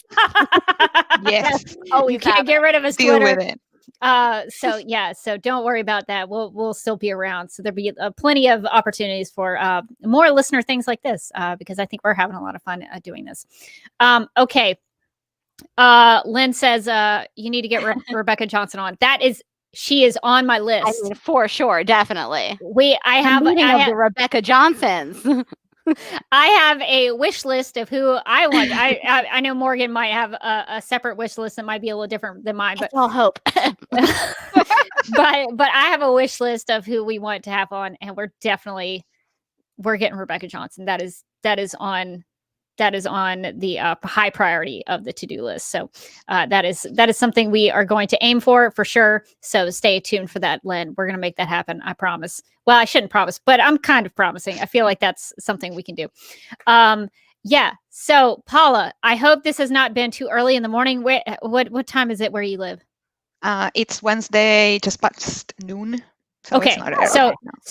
so we didn't wake you up at like 2 a.m. or anything. Okay. No, we're good. Good. Okay, all right. Whew. Okay, well, Paula, I hope you have a great rest of your day. Thank you for joining us. This was a lot of fun, and we'll be talking to you, I'm sure, again on the social medias, on the emails, however you want to communicate with us. We'll be around. So, Fixed by Katie McGrath. That's me. So yeah, we'll be. All right, cool. Nice. All right. Well, have a great rest of your day, and we'll be talking to you later. Thank you. Bye. Bye. All right. So let's see. Let's go to some chat stuff. Ooh. Do you see that from Nicole? Yeah, I just saw that. I love this idea. So Nicole says, "Can we get the Supergirl wardrobe team on to do a special edition boardroom or ballroom?" This is a fantastic idea. Is really, how did we not think of this idea? Why was this not on our radar? Nicole, why didn't you beam that into our brains? This now. All right. So this is high priority. This might be higher priority than Rebecca Johnson. We're going to shoot for this. We have a lot of questions for this for the wardrobe team. I think this is doable, and I think they would love this. My first question is just going to be like, where do you get that gray sweater? Is it $1,000? Could it not be $1,000? Could you just give us one? Could you give me one? I feel like this podcast has earned swag, don't you? Yeah, I think I want a gray sweater, and I want those Ramacon cards. The Rama cards. Come on, man. We don't ask for much. We don't. Who else is going to have those Rama cards? No one else wants them. Oh, great idea, Nicole. We're definitely going to have to shoot for that. But yeah, Andrea Brooks and Kari Walgren definitely. I don't know if we could get them on at the same time, but we're definitely going to shoot for Andrea Brooks. We have so many questions. Andrea Brooks would be a good one. My dream is to get Andrea's Hope voice and Morgan's Hope voice to talk to each other. That's oh my god, that's what I would want. Maybe Kari Walgren would be a better one for that, because she's the one who actually does the Hope tabletop Hope. Yeah. So that's my dream. I don't know if Morgan's up for it, but I mean, it would be terrifying, but I would try. Andrew Brooks would be like, I don't know why I agreed to do this. So this is what you can look forward to after the show ends. These are the kind of crazy ideas that we're gonna shoot for. Paula reminds us of Dallas Bingo. We gotta make it happen. We do. I don't know what we can do, but we can still hope for it. Judith Light. Judith Light season 6 or bust. I just start aggressively tweeting at the writers, like some of the shippers do, where they're like, I want my ship to happen. And I'm just like, Judith Light. Just all the Judith Light gifs. They're like, do those exist? They're like, I don't understand why somebody is so many people are into Judith Light. Let's make it happen. Tweet it to Jesse Rath. We already have a strategy. I just start tweeting to Jesse Rath exclusively Judith Light. Yes. And he's like, I don't know what form of harassment this is, but it's off-putting. Okay, so we do have a question. What is Dallas Bingo? So Morgan, do you want to? to explain the Dallas Bingo to anybody who may not know what we're talking about? Sure. So Rebecca and I were one of the few viewers of the Dallas reboot on TNT. TNT, was it? Or TBS? It was TNT, yes. TNT. So in that Dallas reboot was our boy Ramakan and also Brenda Strong, aka Lillian Luther. Did we have anybody else from Dallas on here? Julie Gonzalo, who Julie played Gonzalo. Rebecca, I think. Yes. Yes. So we've had 3 cast members from the Dallas show on to Supergirl. So we just want to get the rest of the cast members on. Specifically Judith Light, just because she's the one I have the most fun saying, but I would take really any other Dallas cast member at all. We are still, I think, the number one podcast talking about Judith Light. Nobody talks about Judith Light more than Supergirl Radio. I'm not saying we should have a spin-off Judith Light cast, but we could. If you don't know, on TNT's Dallas reboot, Judith Light was sort of a villain. She was kind of a nasty lady, and I think Judith Light would be a great bad guy character on Supergirl. I don't know if she would be the head of Leviathan, but that's my personal dream. Is that she comes on and plays a bad guy. I mean, listen. What better final big bad could you have for your television show than Dame Judith Light? I just named her. If she is not a dame, she should be. We've just done it. Congratulations, Judith. Judith Light, if you listen to or watch this, we love you and we hope you show up on Supergirl. That is one of our dreams. Okay, well, I guess it's enough of that. Nicole, if you are ready and you want to talk about Supergirl, we're going to bring you on, and so we'll get your thoughts on the. There's like a little something flying around my room here. So Nicole, we're going to bring you on and get your thoughts. Hey, Nicole. Looks like you're muted. So if you want to unmute yourself. Hello. Can you hear me? Hello. Yes. Oh, how are you? How are you today? I'm doing well, besides the obvious news. Yes. But yeah, I mean, this is making it better. Good. Like interacting with everybody and hearing all the pitches. So okay. So what would you want to see on Supergirl season 6? If you could have one thing happen on the final season, what would it be? Oh, I know you guys have talked about this recently. I just want something simple, which is I want to know what everyone's title is. Like, I want to know their background, their degrees. I'm an academician. So like, I just want to confirm, like, what is Alex's background? Like, is she an MD, PhD? Who is she? What's Lena's background? What's Kelly's title? I would love to know about Kelly. Like, I'm asking small things. Yeah. I think that's, I have 2 questions for you. One is, what do you do in academia? So that's the first, if you don't mind sharing, I'm just curious. Yeah, no, I'm a postdoc scientist. So I was actually in a closet in a basement on a microscope when all of this news was breaking. So I walked out and I got reception and my phone started like beeping with notifications. And I was like, guys, come on. Wow. So what's your take about Lena Luthor and wearing heels in the lab? I have a lot of thoughts on Lena Luthor's wardrobe. Please, we'd love to. But is that what you wear to the lab as well? Just a lot of open toe shoes around dangerous chemicals? No, it turns out that's very not allowed. I love it. I would not ask her to change at all. But yeah, no, I think Alex's wardrobe is more appropriate. A lot of like, or even Kara's, a lot of like pants and boots and button downs. Sensible attire for walking around and, like spilling things on yourself. Yes. Lena, I think she's gotten better. She wore the Victorian ghost thing down in the lab. A lot of coverage, a lot of like, you get splashes, it'll get it. I mean, it's lace. That lace is going to really protect you from the elements. Yeah. I would love to see a team up. Like, I think at the end of season 5, I can't remember which episode, they had everybody kind of standing in the lab all around. And I was like, okay, we've got a bioengineer and we've got like whatever Lena can do, which is everything. And Kelly can pretty much do anything she wants. And like, we've got some AI crossovers and bring in Eliza and we have like a more senior scientist. Like, I mean, maybe they can team up against Director Bones with all of his cyanide sweat nonsense that he has. I don't know. What cure his cyanide sweat? Yes, they could. That could be a whole thing. That Director Bones, he's just cranky because he's got that cyanide sweat. It turns out he was misunderstood this whole time. He was acting out. Yes. So I think it's another great pitch. We're knocking them out of the park. I think that's another great way to work in Director Bones. But that's a good point that Eliza could be down there. Yeah. So we got Lena, Miss Tessfucker, and Eliza and Alex. I think the backstory I've always kind of wanted to see. If we can't get, nice. Sorry, somebody just asked in the comments if that was a National City sweatshirt. Yes, it is. Nice. I got one of those too.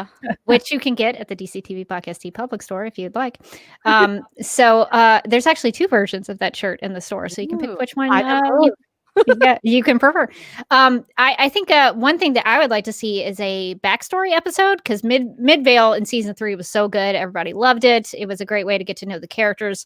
And the one thing that they've shown a lot of Kara in like high school and sort of that age, but they've never shown her in college. And Supergirl's comic book history, she spends a lot of time in college. She actually attends 3 different colleges. Wow, that's a lot of colleges. I'm trying to remember: Lakeshore University, Stanhope University, and Van Dyre University. So she goes to 3 different colleges in her comic book history, and that's such a big part of like the 70s and 80s in Supergirl history, and they haven't ever touched it on the show. Yeah. So I think that would be really cool to see Kara go back to college, maybe see how Alex becomes interested in maybe the medical field. We did one time on Supergirl Radio, I forget which episode, a listener wrote in to share some thoughts about Alex's sort of medical professional history, so that we can, because we didn't understand what she did and sort of what her title was. So if I can find that, I'll send it to you. But yeah, I think that would be good to sort of go back and sort of revisit those things that they haven't touched on. Yeah, I recently looked up, I think Alex is my age. She's 30. We were born in the same year. And she's like done an MD PhD program, which is like an 8-year program on average, plus bachelor's. And like she's presumably been at the DEO long enough to become a director at 30. So, I mean, good for her. Well, yeah, good for her. Good for her. Well, I'm not mad about it at all. I think we all understand Alex is a what do they call like really younger people who are Doogie Howser-ish. What would you like a savant? Yeah, just sort of like that. But there's another word for it. Starts with maybe a P. I don't know. But prodigy. That's the word. Yeah. So I think we can just assume Alex is a prodigy, and maybe she went to college when she was 12. I don't know. What somebody fact check us in the chat. Go to the Arrowverse wiki and find out. I want to know when her sloppy drunk phase was in the middle of all that. That's what I'm saying. Like, flashback. Who had time for that in like grad school? Whatever. It was enough that she went. I think, didn't she go to jail? Yeah, she got like a DUI or something. Yeah, she was like Jean shows up and is like, "Hey, yeah, I gotta pick you up off the ground, and you gotta get your life together. Come join my secret organization." That turns out to be not so secret in a couple of years. I think that's a great idea, that they need to revisit some of that sort of untouched history in the characters. I would love to see that. Yeah, it's a great idea. So Nicole, do you have any other thoughts? About the final season, or just any thoughts about Supergirl in general? No, I just want good boardroom or ballroom content. Like that's all I'm hoping for. That's all I ever want. So do you have a favorite Lena Luthor look? Is there one that's really sticks out? Man. I mean, I think I fall in the same camp as a lot of people. It's either like gray sweater because it looks super comfortable, or like I love that like purple power suit. Oh like, yeah, always a classic. That's what I would want to do if I ever get to be in a ballroom. That's what I'm doing. Well, those are some great choices. We definitely love those looks. I think the only one people might not pick is that leopard print blouse she had on. I think in season 5. Yeah. You remember that? I was like, she wore that? Oh, what's happening? What's happening, Lena? She's like, oh, it's a fun day. She was trying things. It was fun. So that was like the Real Housewives of New Jersey time frame. She was like, I'm just really gonna give this to myself for today. I'm gonna have a little wine. I'm gonna go into the lab. Who knows what kind of evil AI I'm gonna create today? That if we can remind ourselves for in the future, we need to ask the wardrobe people about the leopard print. What goes into that choice? Yes. What about Lena's frame of mind? Did that reflect in that episode? But yeah, so that's awesome. I'm sure season 6. I mean, we're gonna get more Lena, so I assume there will be more outfits to boardroom or ballroom and take note of. So let us know what your thoughts are on Lena's outfit choices and whether or not they should be worn in the lab. We will trust your expertise. All right. Thanks so much. Well, thank you, Nicole, for joining us and for all your good thoughts. And we'll see you around on the internets. Yeah. See you guys. All right. All right. Do we have any thoughts in the chats? Anybody? Hat Production says, I hope Ali Adler comes back. I was thinking about that today. That it would be nice if they even just like consulted her. You know, because season 1 was so fun. I really enjoyed the vibe of season 1. Yeah, that would be really, really great if they could somehow work her into it. Let's see, is there anybody else? Are we missing any chat? The only thing with StreamYard is that if it goes down, you can't really go back. There's like a scrolly bar that I can't get to. William, hey. By the way, hey is spelled as in 4 horses. Hey. William, you have killed Rebecca. She's down. Rebecca is down. Repeat. William asks, who would play young Eliza? Ooh. Wow, I got you. Young Eliza. I just like how many Y's there are on the last tag too. It really emphasizes the way like you know how to say that because hey. Oh, William. Hey. You're the best. Who would play young Eliza? We got to answer the question because William. Hey. It's a good question. It's hard to focus on it, but it's a good question. I guess how young are we going? Are we going mid-20s? Are we going child? I guess maybe mid-20s, like when they around when they like an ingenue, like a sort of a young woman. Probably, yeah. Like I guess maybe like what's Eliza's background? Oh, get everybody's flashback. Yeah. Maybe like the time she met Jeremiah. Ooh, I would be into that. Yeah, that's fun. That's a really good question. If anybody in the chat has some thoughts about trying to think blonde actresses and somehow pulling up 0. I feel like that's every actress, and yet I can't think of anybody. How are we striking out? If anybody has any thoughts, we really owe William hey an answer. Miriam's answer is pretty good. So hold on. Yeah. I'm gonna switch it to Miriam. Melissa Benoist in a wig. I would buy it. It's me, Eliza. I don't have bangs. Mark says Millie Bobby Brown. I could totally see that. Do we know who that? Do we know who that is? I don't know. Who she that is. Have you watched Stranger Things? No, I have not. I'm one of the only people in the world who has not done that. So she's one of the main of the young actresses on Stranger Things. She's very good. Well, let's go with that. Let's do it.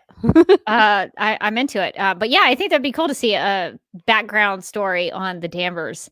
Yeah, because that would feel appropriate if we did go back in more of a Cara Alex centric season. Like the whole history of the Danvers family. Like we just start way back and then come forward. God, I would love that so much. I really would. That would be great. Katie McGrath says, or Wait, no. Katie McGrath Book Club says, or Kyler in a wig. Kyler in a wig. Even better. Also, I mean, we've seen that blonde wig. She can do it. She can do it all. Wasn't wigging at all. It's definitely gonna be working it. I have a good feeling about it. Do you know who Samara Weaving is? You know, I do not, but I'm Googling it right now. And I still don't. Fun. So let us know who that is. Jeez, yeah, I have Everybody no knows. clue. I don't think I've seen a single thing that she has been in. I'm sure she's great. Yeah. So we'll take those suggestions, and hopefully that will be a good enough answer for William. Hey. We just don't want to let you down. We don't really. Your username is so good that we really want to honor that username. Okay, well, I guess we should get to our next listener. So, Jamie, you're on deck. So, if you want to get ready, we'll get your thoughts on the Supergirl final season and anything else you want to talk about. So, let's bring Jamie in. Hey, Jamie, how's it going? Hi. Hey, can you guys hear me? Yes, we can. Yes. So, Awesome. what are your what are your thoughts about the big news that Supergirl is ending in season 6? I'm surprised, not surprised. I've always, I don't know, I always felt like it would either go to 6 or 7. I felt that would kind of be their cutoff. And especially Melissa having the baby now, kind of felt like she'd want to take some time off and stuff like that.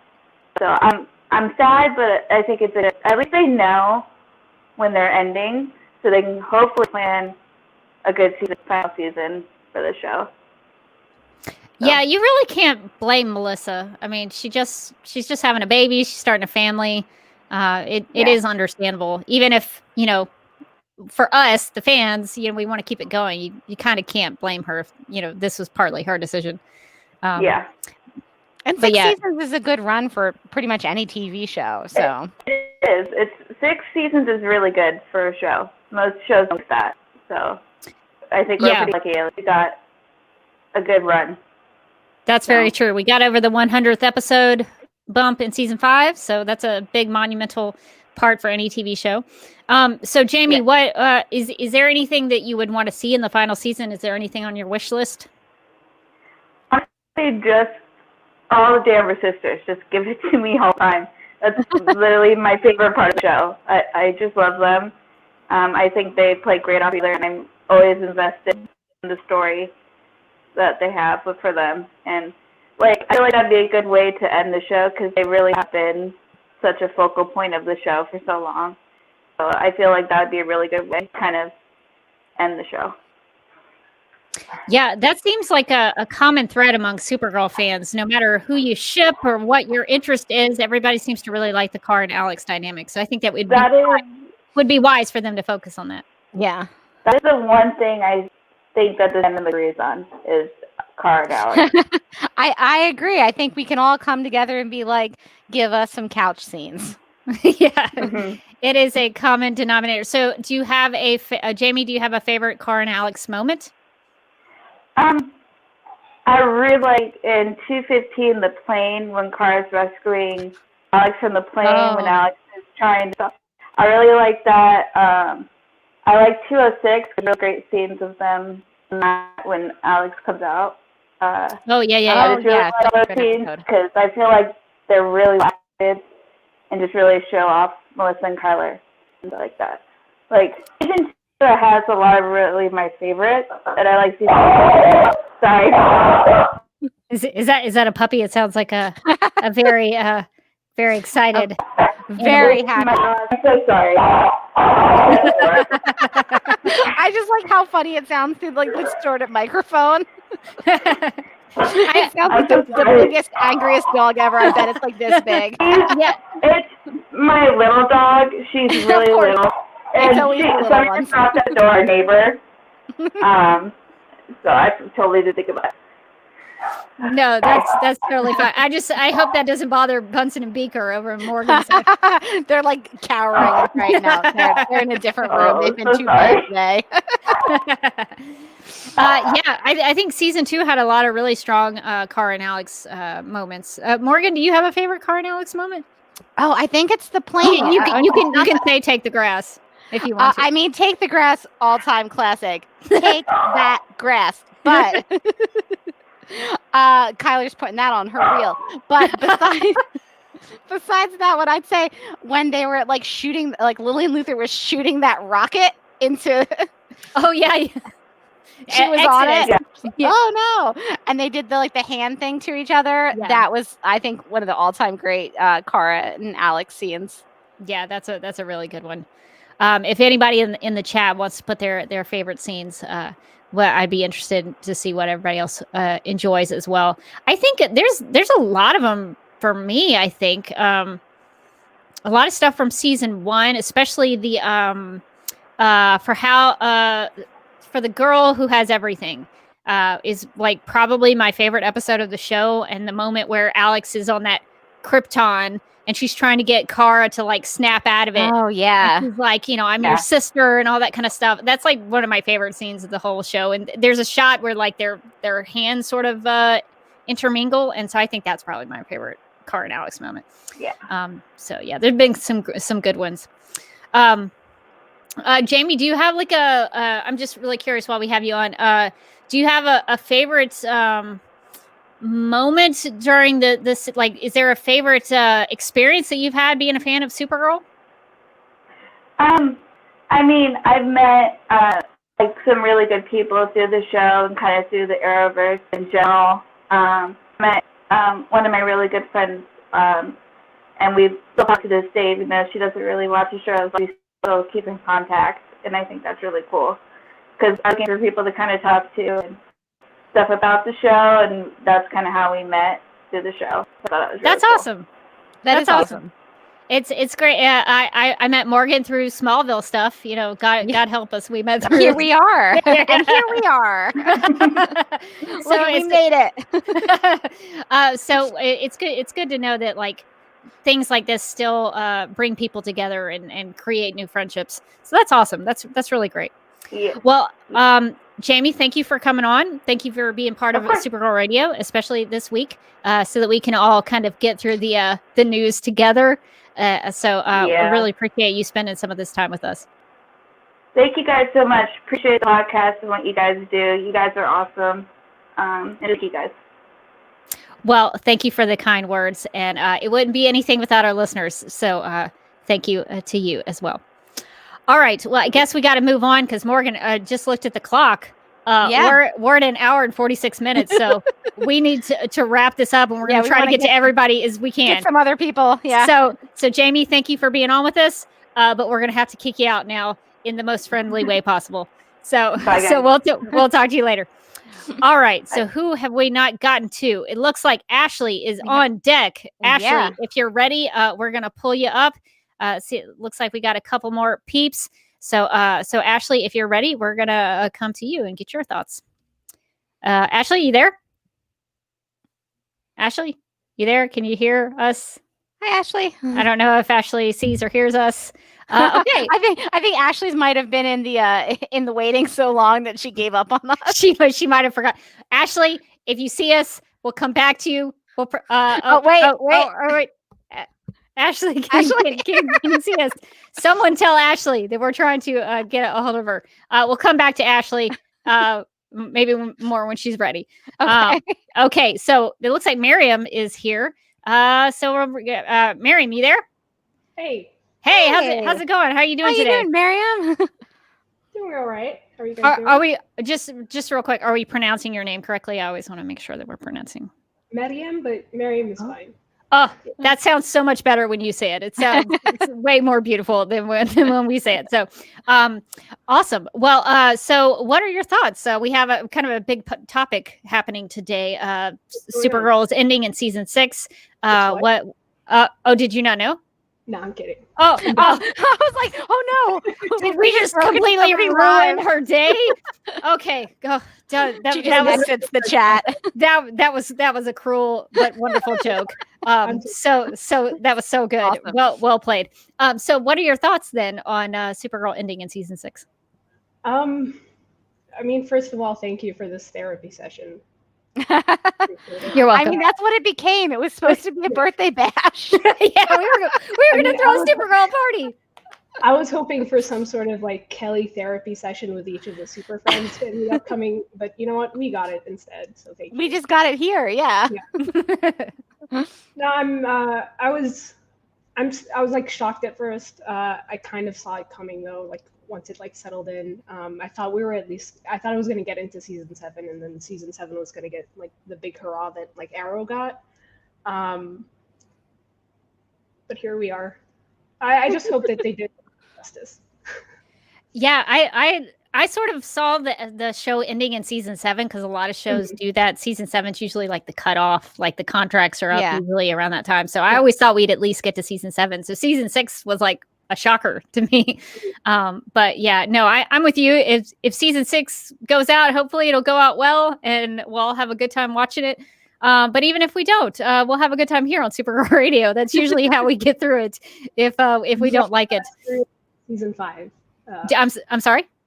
You guys got us through season 5. So even if it was a rough ride. Oh my God, you guys got us through season 5. We had some dark days. We had some things to overcome, so we all really got through that together, I think. So speaking of which, if there was something that you could get in season 6, what would it be? This might be a bit too wild, but I would like. Are you kidding? There's nothing too wild for Supergirl Radio. lay it on us. I'd like them to focus on Kara. What? No, that's crazy. That's too much to ask. Now you're just talking crazy talk. Don't get crazy on Supergirl. What? So what is it about Kara that you would want to see? It's nice to have a female superhero as lead, and I don't know, especially last season, it felt like she was sidelined for Lex. And then now that Superman and Lois is coming and they're replacing that Lex, I just feel like, what was the point? Yeah, I was confused. I was confused about that. Let's take a little time out on the Lex thing, because I'd heard a rumor about that. But is that confirmed that John Cryer is not going to be Lex on Superman and Lois? Yeah. It's a different Lex, and it's a different Mercy. Congratulations, she's coming back. Yeah. I can't remember who it was. Was it you that sent it to? Yeah, she sent it to me today, and she was like, Mercy Graves, and I was like, she rises. And this is obviously the only good news we'll get out of Supergirl today. No other news. So. You were really right, though. I don't know. I'm still a little skeptical of the Mercy news because it hasn't been reported in any of the big trades. So I'm like, I'll wait until I see it. What if like Superman and Lois like bring her in for one episode and then immediately kill her? Like that's an Arrowverse thing. They're like, Mercy cannot live. At least they would be consistent. Superman and Lois is just this exact same plot line of Supergirl. They just completely copy everything. So the first season of Superman and Lois, they're also launching an evil product. It does feel like John Cryer was it's a waste. Yeah, that seems like a toss up. Like that's a freebie. You get Lex. He's already there. We already know him. Like we complained a lot about him taking over, but yeah, I thought they were going to ship him off to Superman and Lois by the end of the season, but yeah. That is that's a strange choice for a show that's making a lot of strange choices. So we'll see how that goes. I don't know if Supergirl Radio is going to talk about Superman and Lois because there's already a podcast on DCTV Podcast Network that will be talking about that. But maybe we could, if there's anything Supergirl related, I guess we'll dive into. We could dip in from time to time. We'll see what the people want, and we'll try. Watch. Mercy Watch. Yes, I love it. Yeah, we watch the episodes, but only ever discuss Mercy. Just talking about the Mercy storylines. Actually, I think we could justify that. I like Mercy Watch. Mercy Watch. We're trademarking it. Thank you for the idea. It's perfect. We're going to run with it. So is there anything else that you would like to talk about in terms of Supergirl?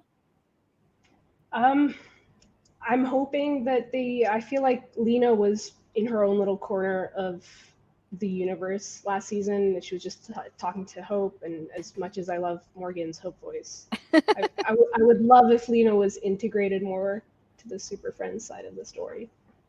Yeah, I think that's a natural progression. It seemed like Supergirl and Lena were going to team up And so I think Lena will be part of the Super Friends in season 6. Yeah, I hope so. I hope she gets to do more than like be mad in the corner next season, which is what she got to do the past season. So I'm still hoping that Metallo-Lena makes a reappearance, but maybe we have like an Elseworlds episodes where it's just like different versions of Lena. That would be so great because Lena in the comics, somebody was tweeting at me earlier today about how, Lena in the comics has the ESP, the psychic abilities. So it'd be cool if like there were different Lenas that were paying homage to the different Lenas that throughout Supergirl history. I could be into that. Oh my God. I want just one episode with like psychic Lena where she's like, whoa, I can hear everyone. And then she just kind of starts going like, I'm going to use this information. but only for like a Lena centric purposes. Like they would have to be really bonkers Luthorian purposes, not evil necessarily, but just selfishly. I could be into that. Great. And a little petty. It's going to be a little petty, definitely. Yeah, definitely petty. Yeah, I could see that being the case, just to get back at somebody.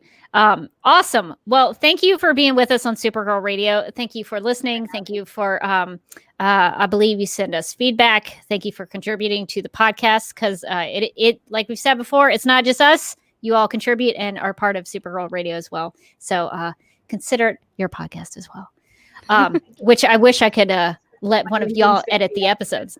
I'm sorry. My LinkedIn's going to be updated. Yes. Nice. You can put put on LinkedIn. Yes. We will happily write you a recommendation if you ever need one. I mean, I don't like to brag, but LinkedIn is our most popular platform. We really have so much engagement over on LinkedIn. We really should live stream to LinkedIn. Can you imagine? That's an option. How confused people would be. What is happening? Mercy Watch on LinkedIn. Mercy Watch is only on LinkedIn, only available on LinkedIn. That would actually be hilarious. And we should consider it.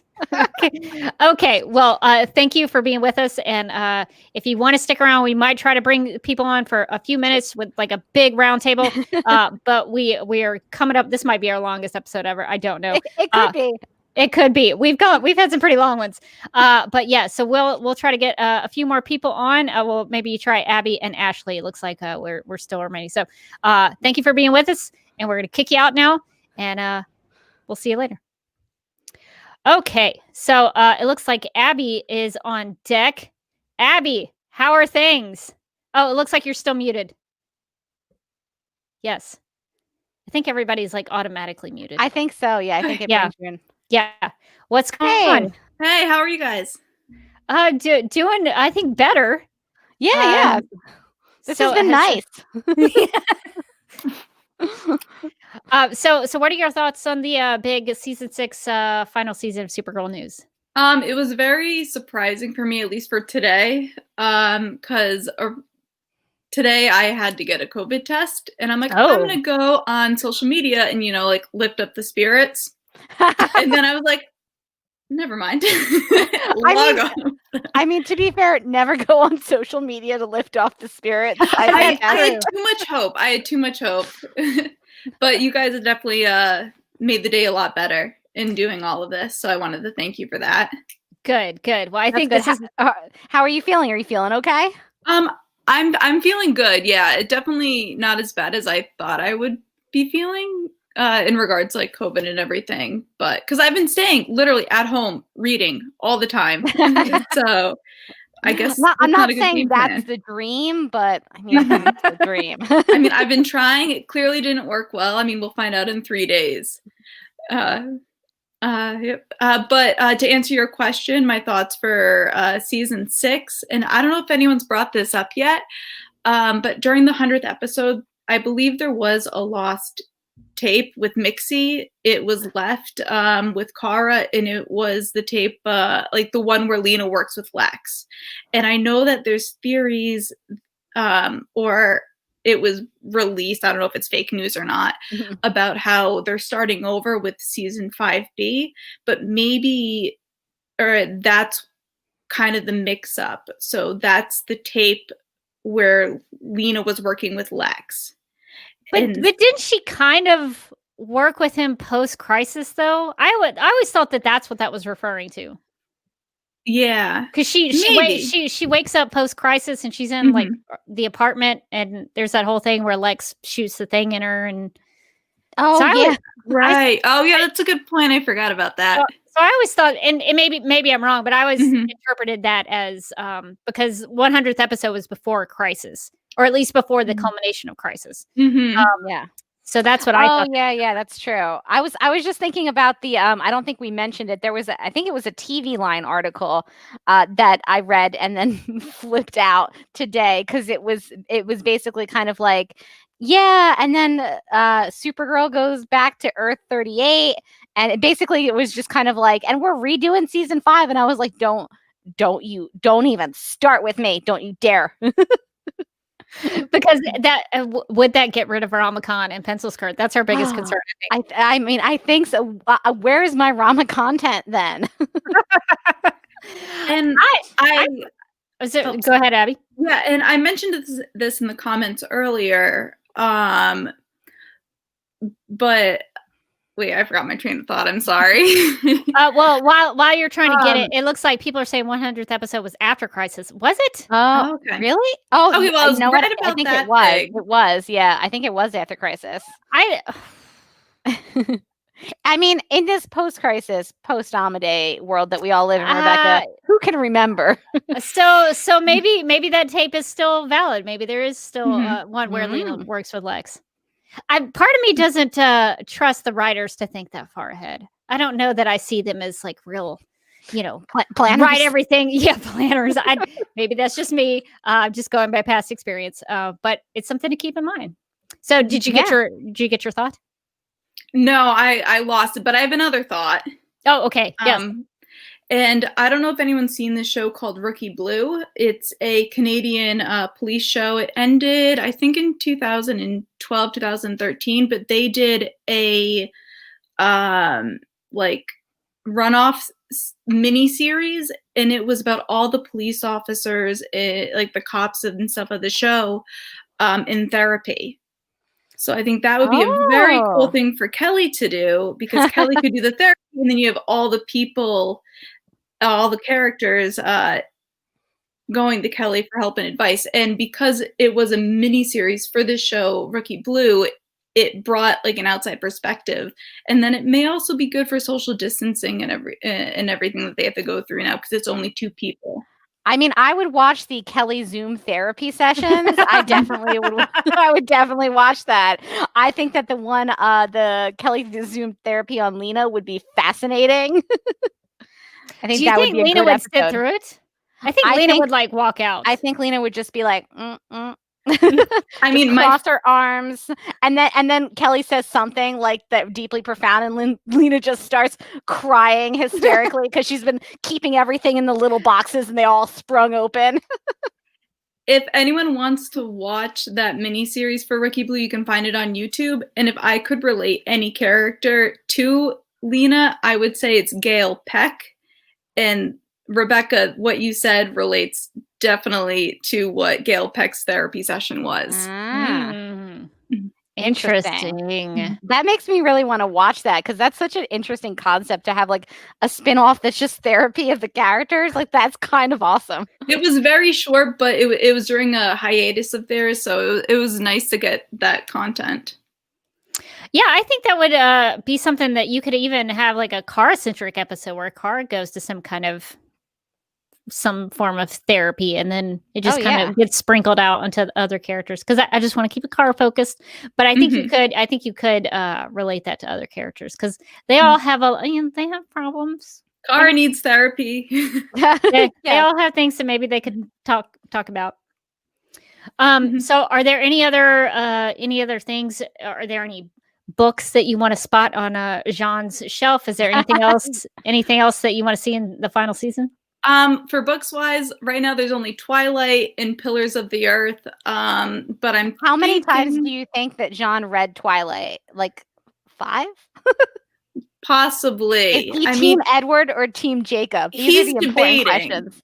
Ooh. Kara's and Alex are like on different teams, and they're going at him in different ways. So he's trying to be sure. They're trying to win him over to their team. I love this.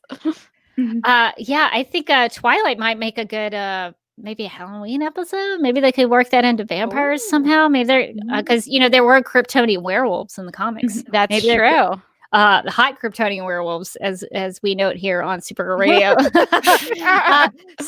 And maybe a horse costume. I mean, anything is possible. It's the last season. Let's throw out all the stops. Go big or go home is what I'm saying. Hopefully they go out. Jay Holtham, I think, tweeted out that he wanted the show to go out with a bang, and I didn't know if that was a tease or if he was just saying a natural phrase that people say. So I was like, is something going to explode? I don't know. Maybe another pod's landing. No more pods. I reject it. I was gonna say, besides the DEO, you mean? Yeah, they've already had something go on the bay. Please don't destroy any more buildings in National City. Thank you. The real estate market's terrible there. It's the insurance must be through the roof. So crazy. Why would anybody live in National City? I don't understand it. Okay. Well, Abby, do you have any other thoughts that you would like to leave Supergirl Radio listeners and viewers? My last thought, it may be an unpopular opinion, but I don't want to see Wynn back for this season, just because we had such a big arc with him last season for a couple episodes. And hopefully instead of that, maybe we could see Kat instead, because I don't want to see time wasted on other characters that we've already kind of seen this closure with, because there is a limited time, so to use that time wisely. As much as I would like to see you win, it's the time is ticking. We only have so many 20 episodes. 20 episodes. I think that's a fair assessment. It's a good point. I definitely, if I had a choice, Kat or Wynn, I would pick Kat. My God, yeah, definitely Kat. Because like you said, we did have a little bit of closure with Wynn, and those are some good episodes for him to go out on. So I think it might be unpopular, but I think it is a solid point that you made. So thank you for sharing with us. Okay, well, I'm gonna have to get you out of here, Abby, because we got a few more people that we're gonna try to get to. Hi, thanks for having me. But it was good to see you again. And if everybody wants to check out the Katie McGrath Book Club, and if I remember my thought, I will tweet it out. It's a COVID symptom. Yes. And we hope things go well with the COVID test, and hope you stay healthy and well. All right. Well, let's see who else we have here. I just wanted to highlight this comment of Mark's that said, "Wouldn't going out with a bang be the ending of the show Krypton?" Oh, saw it burn on Krypton. Too soon. Hashtag too soon. Oh man, that is tough. Lynn says we have to have Livewire be a resurrection. Livewire has to come back in season 6. I mean, he post-crisis, anything's possible, right? I think it would be really smart of them to get all those characters they killed off and like bring them back post-crisis. I think they could definitely do that. I would love. I agree. To do that personally. Okay. Anybody else? Okay. I guess time is ticking, so let's get to everybody as much as we can. Okay, Sam, are you there? We will come to you next, and if you're ready, we'll bring you on. Hey, Sam, are you there? Oh my God! Hello. Hello. How are you today? I'm good. I just wanted to give you guys a big compliment. I work nights, and so I've been literally just going through season 5 and then season 4 and season 3, and just like going through all the years of Supergirl. So thank you so much for the content and the good laughs. Oh my gosh. We're so glad that we could keep you company on those long nights. Oh my God. Listen, season 5 was so brutal. Oh my God, the laughs were amazing. So thank you so much. For us too.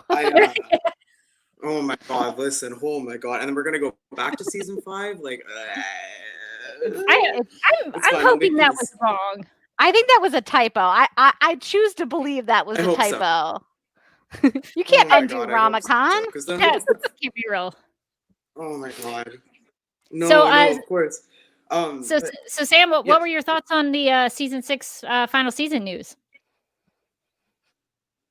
Ironically, I was napping and I woke up to Melissa's Supergirl 20, like her birthday announcement, And I read her being like, oh, we're going to give you a great final season. And I was like, maybe like season 7. And then I was like, no. And then I kind of kept scrolling. And just the meltdown on Twitter, I was like, okay, like we knew it was coming. We thought it was coming. But still, like, it's a really sad day personally. Like, and I've been with the show since, I think, Red Faced. So I've been here the whole... Yeah, so it's definitely like, I don't know what I'm going to do with my weekdays. Like, it's a big hole in my life for sure. Yeah, that's been quite a lot. I mean, it's a pretty big investment into a TV show. It's now 5 years. 5 years going on 6 years, and like you get used to it being on. It's part of your schedule. No, literally. And like the funny thing was, my ex actually was the one who told me about it. She goes, "You got to watch this show. They can't say the word Superman, so they have to keep saying the big man in blue or the big guy." And she goes, "It's the funniest thing I've ever seen in my life. You have to watch it." And then I just fell in love with Kara, that I had to be like, I have to keep watching what happens with this character. But it was just like the goofball of Superman being the elephant in the room was just that's iconic. so funny. Yeah, I remember laughing so hard in the boots. Do you remember the boots in the first season? There he is. And they just have him like comatose on the table. Yeah. All you see is the boots. Yeah. That was one of my all-time favorites.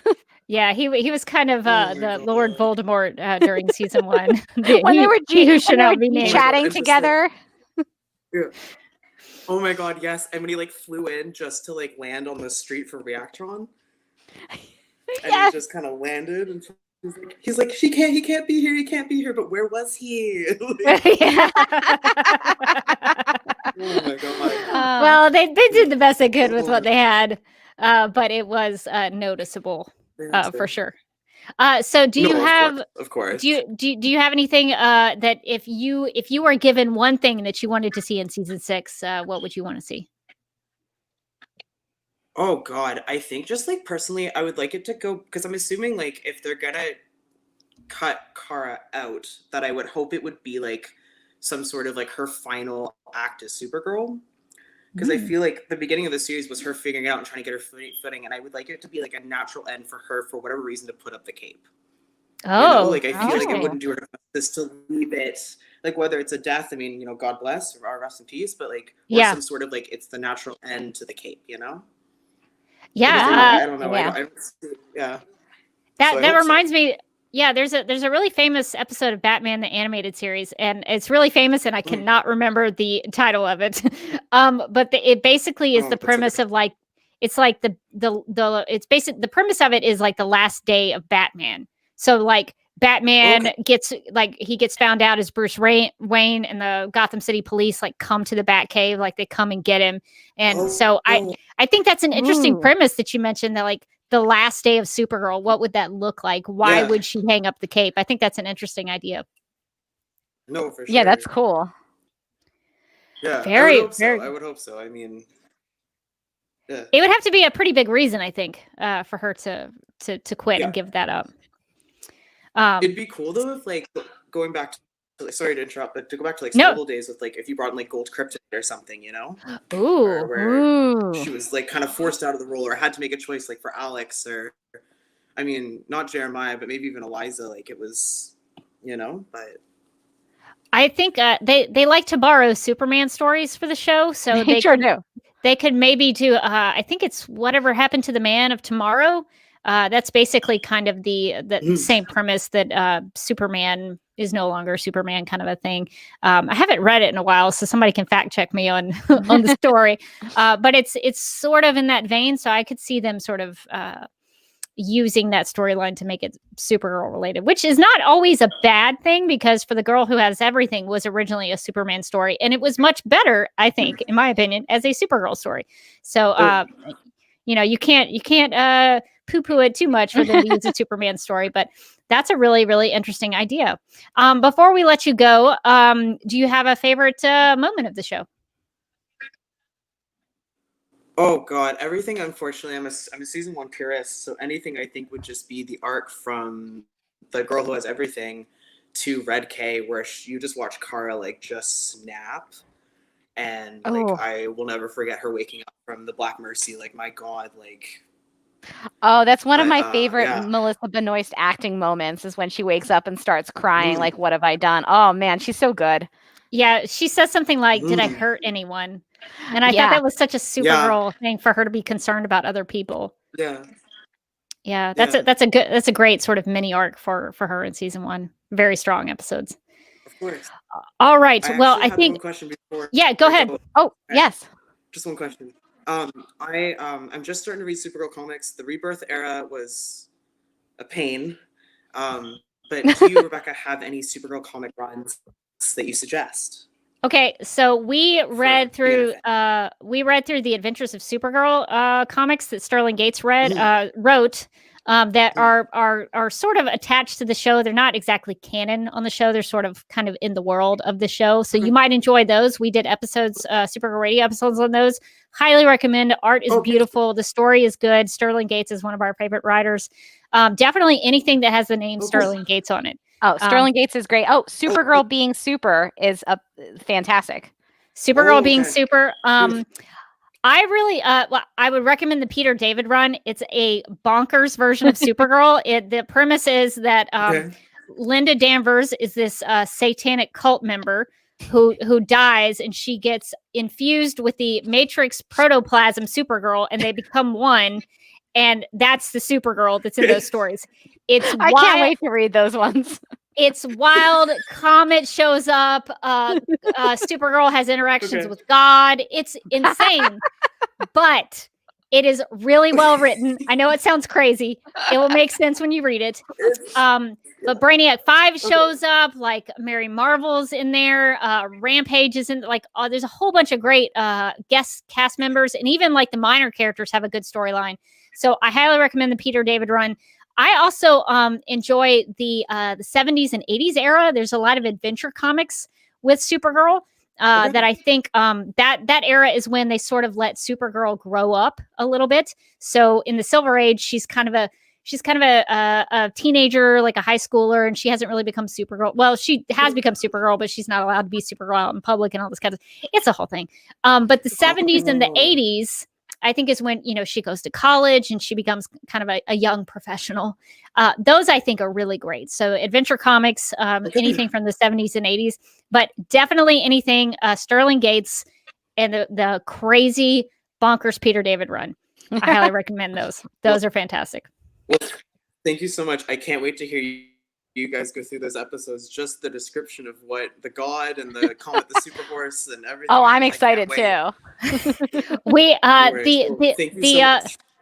Oh no, thank you for coming on the live stream, yeah. Pam, and we'll have to do it again sometime. All right. Well, all right. So let's see if we can. We'll try Ashley again, and we'll definitely. I think the beauty of Supergirl Radio post the show is that we'll be able to get to things like the Peter David run. Oh man, I can't wait to finally find out what happens in that run. It's y'all don't believe me, but it's really actually well written. Okay, let's see if we can get Ashley on here before we get out of here. Ashley, are you there? Are you there? Hi, how are you? Hey. Good, how are you? Doing well. So how are things today? What are your thoughts on the news about Supergirl ending in season 6? I mean, I think it was.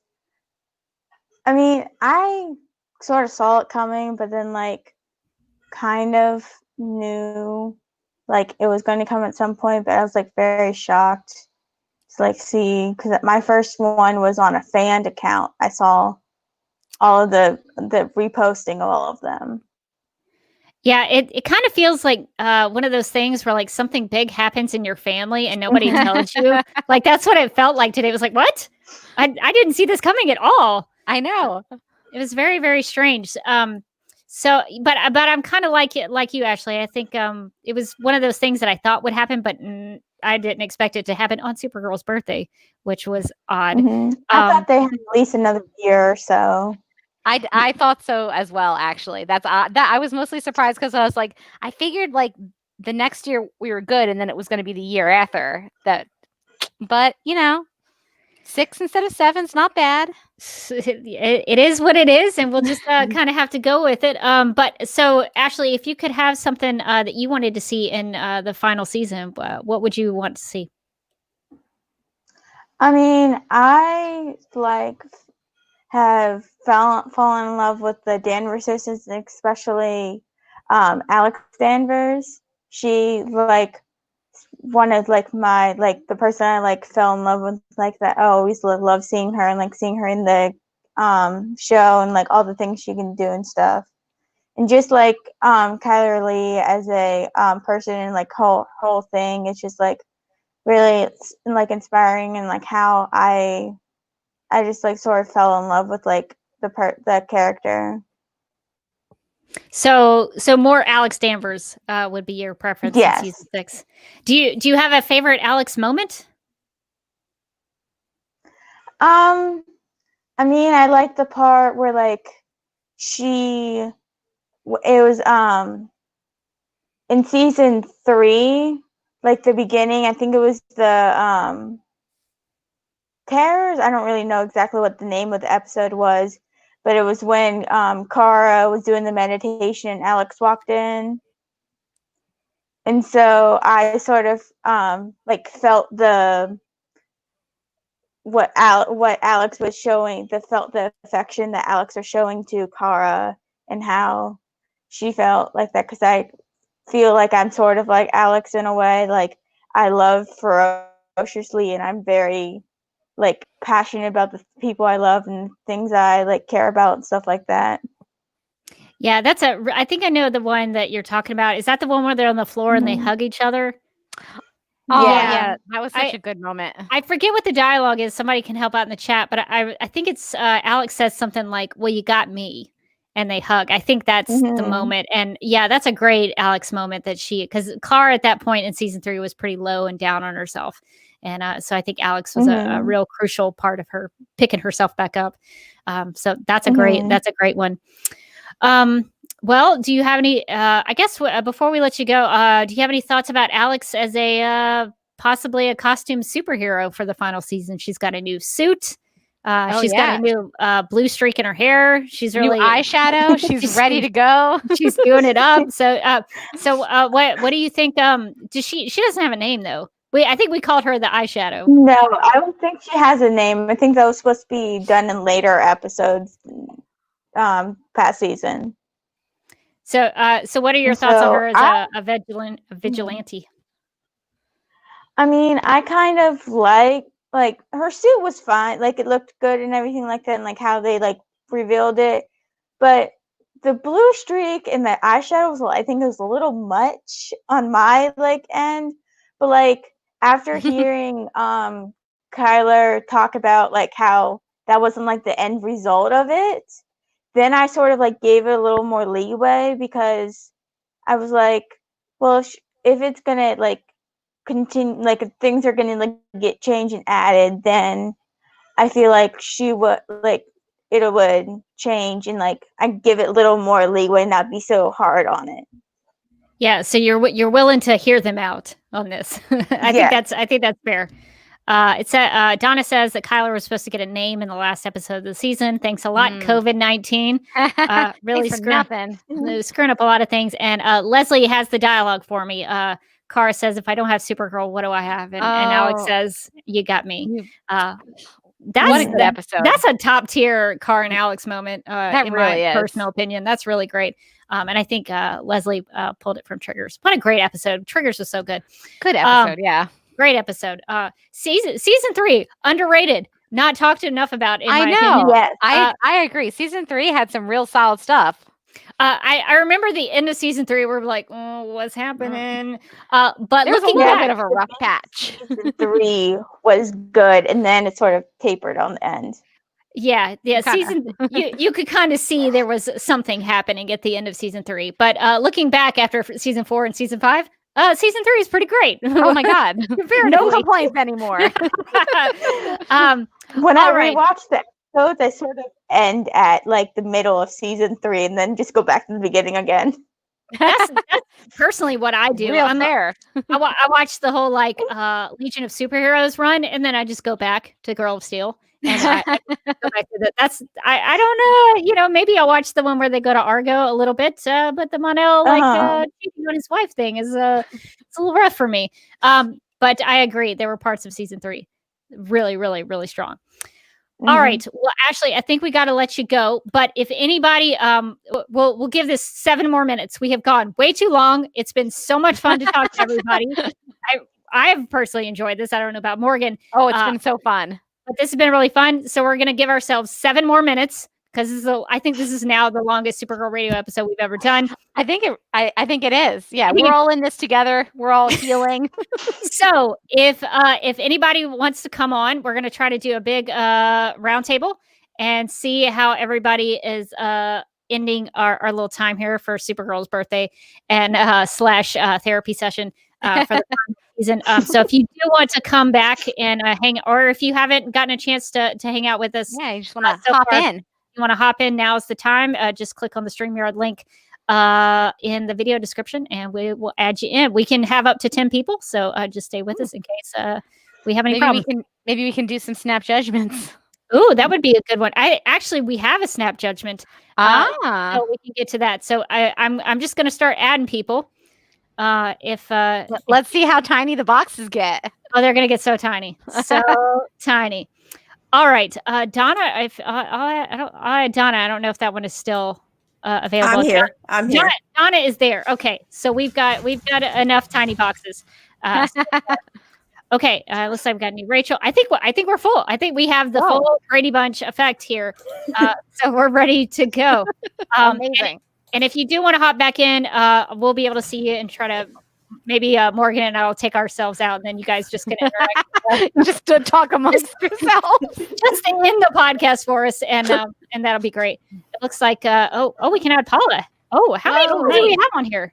8, 9, 10. Okay, I think we've got the full 10. I think we're at full capacity now. So, but if you do want to come on, just let us know. Okay, so Morgan, I guess maybe we should. This might be a good time to. We do have a listener email, I guess, that we could get to, and maybe there are some questions to this that we can ask the round table. Okay, so we have an email from Sam who writes, "Quote: I can't be present for the live call-in show, but I had a wish for season 6 I wanted to share. I always wanted it to be a chunk of it where Kara didn't have her powers and the rest of the cast had to work overtime to protect Kara and keep the world running. Kind of to show how they've inspired her and how the world would move forward with the lessons Kara taught all of them." And Sam goes on to say, "I just woke up from a nap to the show ending, and I also wanted to ask y'all if you could pick a favorite episode each for any reason and what you most remember, what you will remember most from the show." Sam also says, "I'm glad to see that you've elected to continue on the podcast and look forward to all the non-CW content," unquote. I think there will be a mix of CW content and non-CW content. So stay in tune for that. We're gonna keep it fresh. Keep it fresh. All right. So I guess for the first question for the round table, do you have a favorite episode of the show so far? So I guess, Ashley, I'll start with you. I'll try to go. I guess we all see the same order. I don't know. So Ashley, do you have a favorite episode of the show so far? Of like the entire run or a specific season? Any show that has any episode that has aired so far. Yeah. I think I would kind of either go back to the Triggers episode or anything I don't know if there's one specific episode that I have, but more along the lines, probably Triggers would be the episode I would choose. Solid episode, introduction of Sai and her weird nursery rhymes that don't exist in the comics, but whatever. Her powers are cool, and the episode was good. So that's a great choice. All right, Claudia, do you have a favorite episode of the show? To me, automatically, it's 100. The 100th episode. So I'm not even going to pick that one. That one's just a standalone. But I think my absolute favorite is the way I gauge my favorite is how much did I yell at the screen? And season 5, episode 18. That's my absolute favorite. I can watch. I've seen that one at least 10 times. Remind me what episode 18 was. That's the episode where Lena finally figures out about Lex and he screams at her. Love that scene. Amazing. Is that also when the DEO comes down? Yes. Okay.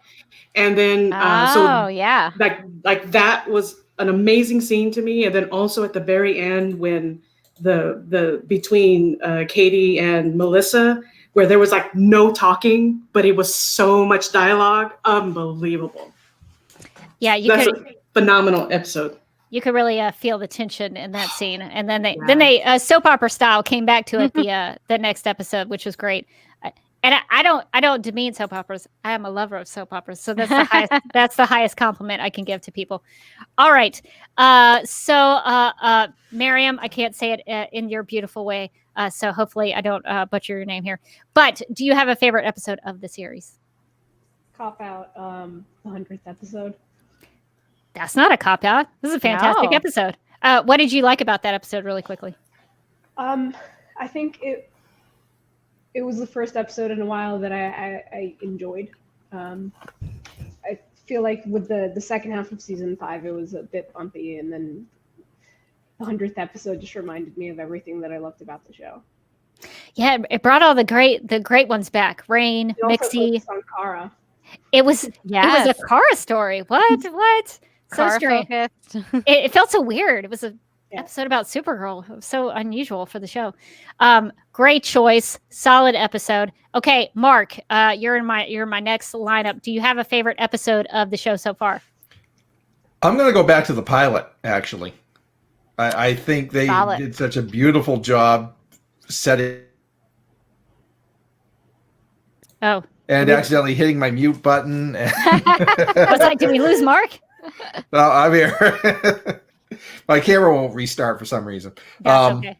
But yeah, like I don't know. It did a great job of establishing Kara's character and her relationship with Alex, and it just really set a great tone for the entire series.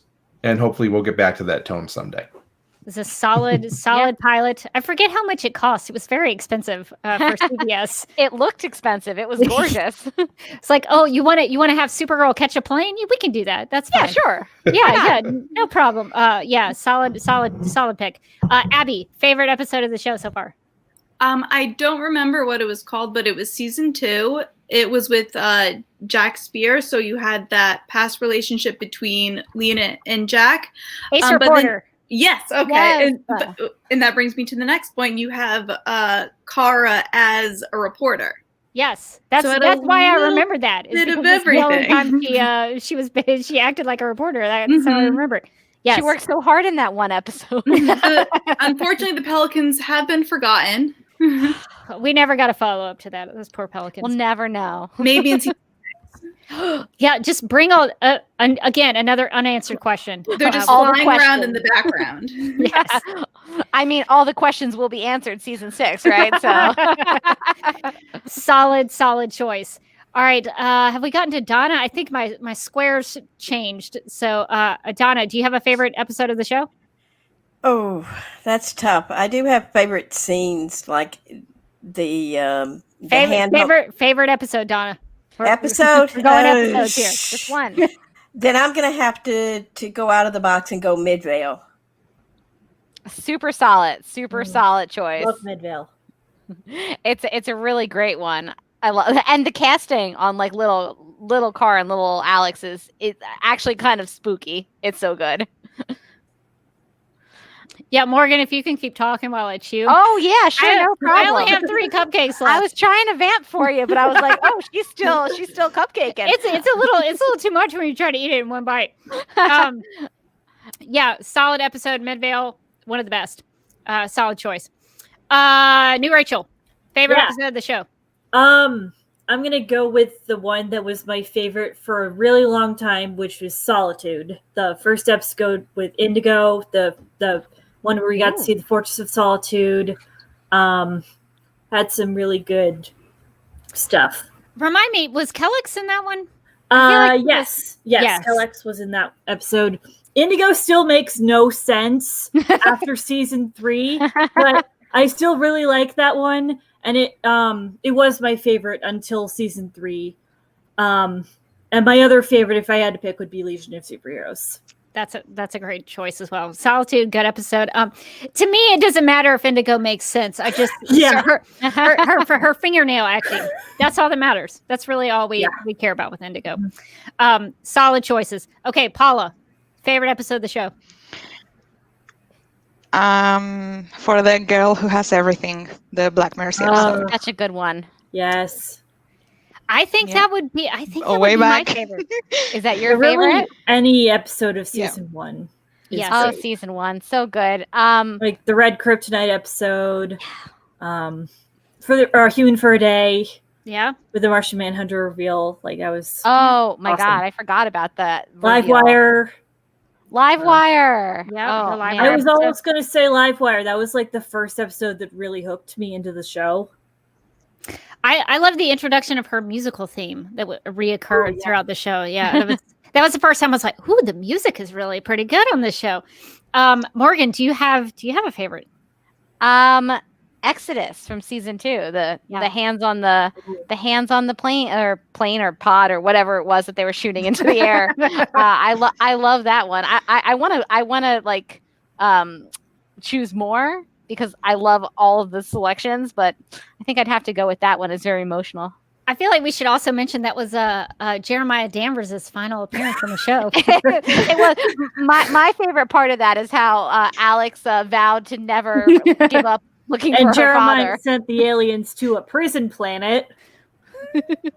Yeah, That I was mean, a big deal. all good times. Was going to do We're that. Yeah. Okay, and real quick, we're gonna have to do some lightning round stuff. So let's give answers, no explanation. Well, actually, no, you'll need to explain this one. So the other question Sam asked was, what will you remember most from the show? So I guess we'll start with Claudia. What do you think you'll take away from Supergirl when it ends? Just the importance of friendship and picking the right people to represent you, because your friends represent and you have the choice to pick those people. It's not like your family. Like you Yes. Yes. You can hire them You and sure fire can. them. That is true. So make good choices is what we're saying. Yeah. Yeah. Yeah. Pick good Yeah, ones. that's Pick good. That's good. Miriam, what are you going to take from Supergirl when it's over? Supergirl Radio is what I'm going to take. Nice. Aw. That's a heartwarming one. That's a solid answer. We appreciate that. And so we'll keep going. So you'll have to send us in any ideas you have, because we take them and we turn them into Working It or Wiggy episodes. So let us know if there's anything you want us to cover. So I think that's one of the things for me. We started this podcast 5 years ago, and it's turned into this thing where we're live streaming on the internet now, and it's kind of become a thing. Now 5 seasons in, we get to see y'all's faces, so it's really cool. I know. Yeah, I think this community from the podcast is what I'm gonna kind of take from the show. It's just been so lovely. Yeah, it's so funny. Like, we're in this little Supergirl radio bubble, and I think we like to stay here because sometimes the broader fandom is kind of a scary place. A little intense, but in here it's chill and cool. Supergirl Radio listeners are the most creative, and y'all are so fun and so smart, and you check us when we need to be checked, which is fantastic. And you all have solid thoughts on the show, so we enjoy the listeners and the viewers as well. All right, well, Abby, what are you going to take from Supergirl when it's over? I don't know how I'm going to follow that, because that's such a great answer, and kind of what I want to say is because I created, or was able to create with a friend, a whole account because of Katie being on Supergirl and that whole community. I'm just very thankful for it, and even being able to be on here today after such a hard day for me, it really brings warmth to my heart. So I'm glad to hear that you guys can continue this even after the series will be over, because we all need that hope, whether that's hope from Kara or hope from Lena's inventions. We got both. Oh yeah, sure. Yeah, thank you. Thank you for you both. Yeah, whatever it calls for. We got you covered. Well, and thank you for what you do with the Katie McGrath. Yeah, it's a great thing. All right, Donna, what are you going to take from Supergirl when it's over? Surprise, surprise. As played by Kyler and Melissa, the best depiction of a sibling relationship on television, the Danvers sisters. Hands down. Yeah, that's it's been such a new thing for the character of Supergirl. She didn't really she had an adopted family, but she did not have any brothers or sisters And I'm trying to think, even with some of the more bonkers version of Supergirl, she didn't have anything like that. And so that's been a really welcomed new addition to the Supergirl mythology. So I think that will be a good thing to take with you. I guess I will go with new Rachel. I'm going to go left to right. So what are you going to take from the show when it's over? This show definitely got me back into writing. I don't know if I would have done that if my friend and I came up with some ideas for an alternate universe, and it turns out we kind of predicted a relationship dynamic on the show, and also just I'll never forget the community that the show is, or that I made because, or my friends because of the show. I'm sorry, words. Just like the friends I've made because of the show and because of the podcast. Yeah, I think it's a great thing. We've met new people. We have common ground. Yeah, you guys introduced me to Wendy. Oh, yeah. Because of this podcast, I found you guys on a snow day, and when I started listening, I never looked back. That's great. That's awesome. Out of boredom, yes, you were introduced to us. We'll take it. We will take it. We'll always take it during season, like at the end of or the middle of season 2. Yeah, Wendy is the best. Go give her a follow at Cara_Coral. Okay, Paula, what are you going to take from the show when it is over? I agree with Donna. I will also take the Danvers sisters. I will also take Danvers' coming out story. I think that was super special for a lot of people and for myself as well. Mm-hmm. I'll take the community and all the friends I've made. And I'll take Nicole Maines because I will follow her anywhere. Oh, yeah. We love Nicole Maines. Nicole, I think, will be going places no matter what she's going to be doing. And I think she'll be an interesting one to follow for sure. All right. Well, I think we've got Mark. I don't think we've gotten your thoughts yet. Mark, what are you going to take away from the show after it's over? Yeah. I'm going to take away honestly, first, the community that like this show and Supergirl.tv have built up over the last 6 years. It's really been special to be part of. And I'm going to take away the El Mayara spirit that the show has successfully preached for the last 6 years. Yeah, I think that's been a good thing to adopt. We are stronger together. So that's good. That's a good one.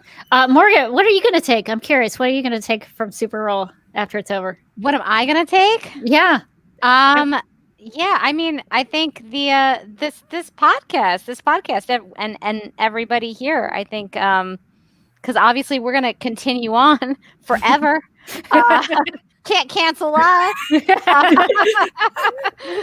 So I think doing this podcast has been really special, and getting to meet everybody and interact with everybody, and everybody's been so lovely. And I don't know, it's just been really special doing this podcast and hearing people say stuff like, oh, I was having a bad day and I listened to you guys and it made me feel better. Like, I don't know how to put into words how like touching that actually is for me.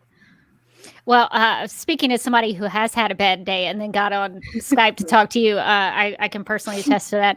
I love the podcast. I personally, I laugh more doing Supergirl Radio than probably at any other point in my week. So thank you, Morgan, for being so funny. And I also just in my personal study of Supergirl, because the last 2 years I've been trying to read through every Supergirl comic. I'm still not finished. But I started to realize Supergirl and I have a lot in common. She was a camera operator at a local news affiliate. I worked in local news at one point. I've run cameras, and she was in a soap opera. I love soap operas. So, things like that. I'm like, this is not something I would have thought about in terms of Supergirl. So it's been really fun to get to see someone sort of like me, who looks nothing like me, who is nothing like me in terms of powers and stuff like that, but has a little bit of Rebecca. So selfishly, what I take away from Supergirl Radio is the study that I've done through her history and getting to see a little of me in the character. So this has been, on another personal note, I started doing Supergirl Radio in 2015, a year after I finished chemo treatment.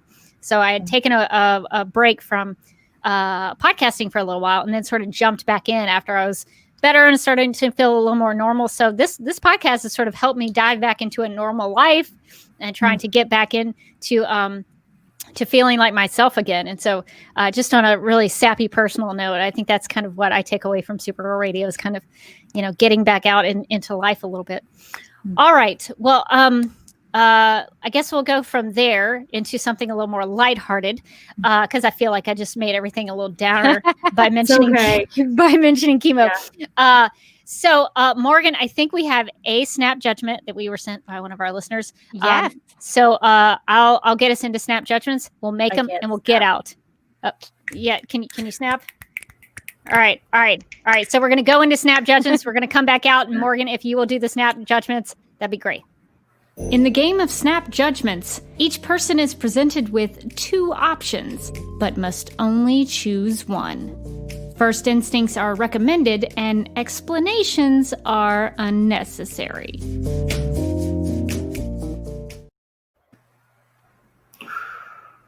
Okay, Morgan, do you want to get us into Gina's Snap Judgment? Sure. Okay, so our Snap Judgment for tonight is from Gina. The last season having the same wonderful vibe as season 1 and making us so sad it's the end, knowing the show could still tell Kara's story, or the last season having a vibe worse than season 5, which I didn't personally enjoy, and us saying, yeah, good riddance. So this is getting to the heart of the matter. Do we want to be happy or sad? Do we want to be sad that it's over or relieved that it's over? Exactly. I can answer this quickly. I would rather be sad that it's over and have a really good, solid final season than have to watch another product launch. Claudio, what is your pick? Sad or happy that it's over? Sad that it's over, but it'll be worth it. Yeah. Miriam, sad or happy that it's over? Sad. It's okay to stumble during the race as long as you get to the finish line. Oh, that's a good way to put that. Yeah. Abby, what is your Snap Judgment? I'm going to say sad, but only if I can have some Rama wine with it. Always. We should actually, can we make like a Rama alcoholic drink? Is that something, don't you have a mixologist friend, Morgan? Sarah has a mixologist friend and I will find out. Supergirl could print the label. Print the label, I'll get it. Yeah, slap it on that bottle of wine.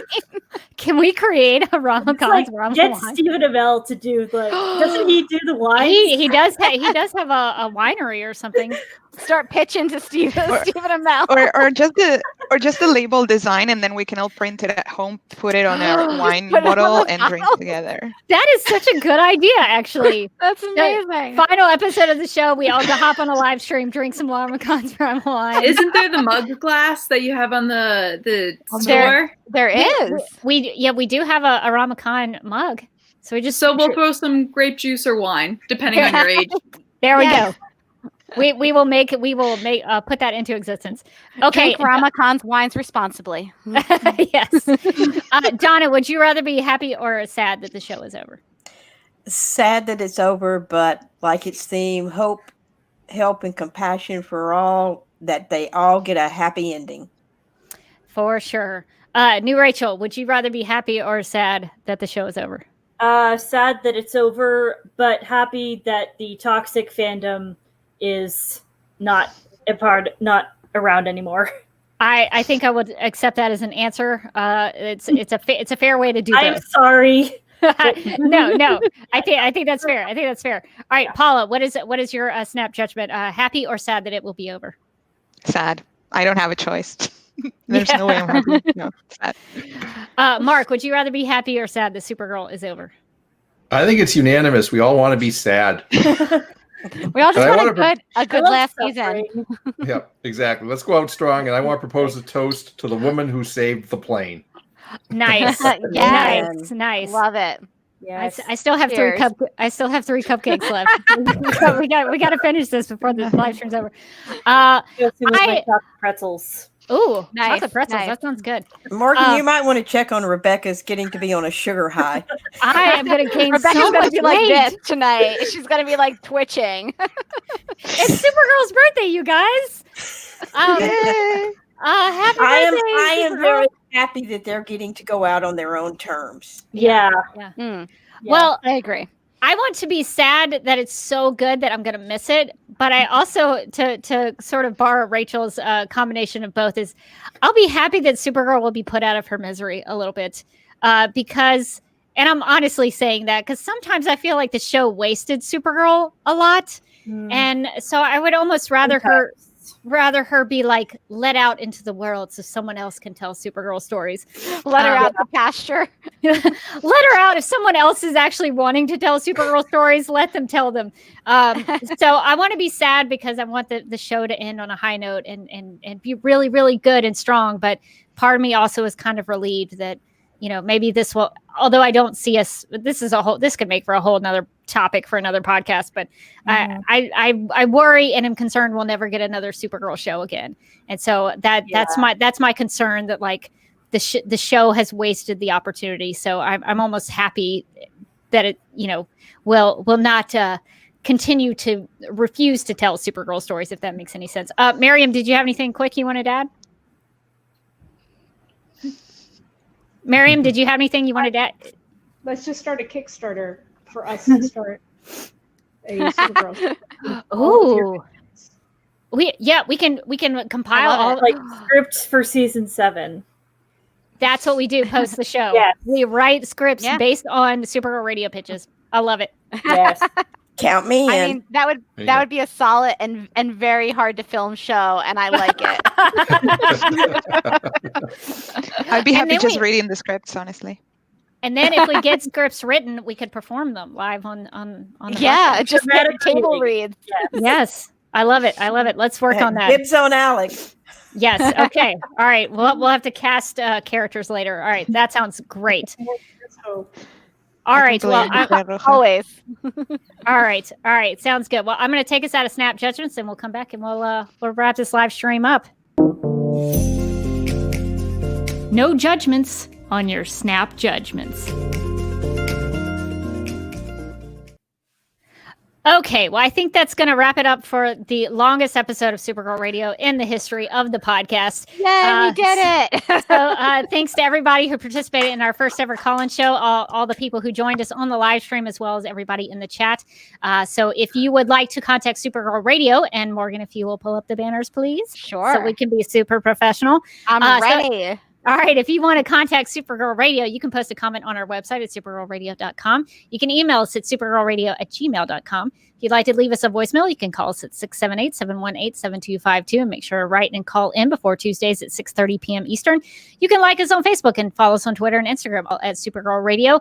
I think we've been crushing it on Instagram, so definitely be following us on Instagram because that's where all the action is really, really happening. So definitely check us out there. You can listen to us on Google Play, iHeartRadio, Spotify, where we also have a Spotify playlist that includes music featured on and inspired by the show. We're also on Radio Public and Podchaser, and we are on DC's fan page, which you can find at dccomics.com/DC-fans. We're available on Apple Podcasts and Stitcher Radio, so if you have some time, we encourage you to give us a rating and write us a review. And if you think, Rebecca, that's so much information, I cannot handle everything, you can just go to supergirlradio.com and find all of those links I just mentioned on the right side of the page. All right, I think we need to get to, let's remove that banner real quick, and then we'll get to our DCTV plugs, which are famously already out of date.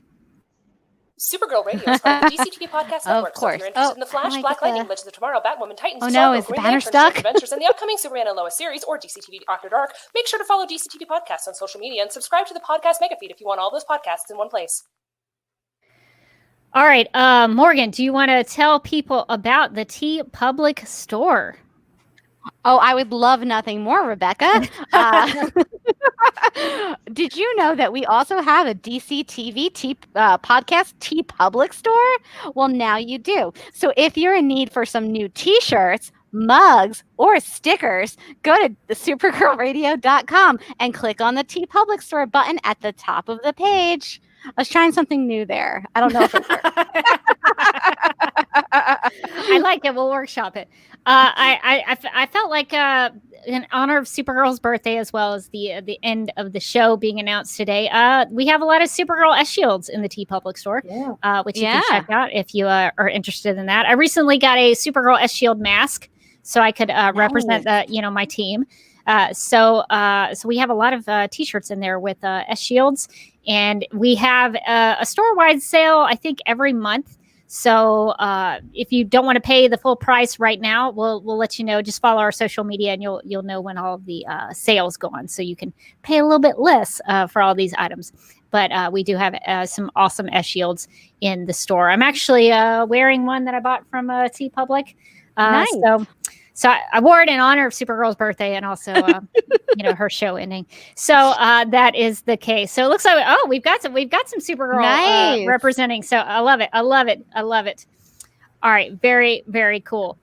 All right, let me pull up the doc, because we have to wrap this up professionally. Okay, you can find me on Instagram at the Derby Kid, and I have a YouTube channel that you can find at youtube.com/duckmilkprod. And I just wanted to give a shout out to at Laurel __ Starling _Lance. Love that name. Huge Laurel Lance fan. So love it. Laurel Starling _Lance is on Instagram, and this person provided me with the image I'm using for my live stream background here. So if you can see, it's so cool. If you can see Supergirl. So thank you for that. Wanted to give you a shout out on our call-in show. So thank you for providing us with some cool background images. And I think that's going to do it for me. Cool. You can find me on Twitter and Instagram. I'm at Mojotastic. You can also find me as a co-host on the Legends of Tomorrow podcast and on DC TV After Dark. So which say hi to me over there. You should listen to all of Morgan's podcasts. All of them. she's the only person who complains about the podcast the most, and she's on 3 of them. So I don't know. I don't know what happened to me, but they're all stellar, and everyone should listen to them. All right. Well, that's going to do it for this episode of Supergirl Radio, for this live and wired episode of Supergirl Radio. But until next time, I'm still Rebecca Johnson, and I'm still Morgan Glennon. And thank you for joining us for this experimental call-in live show.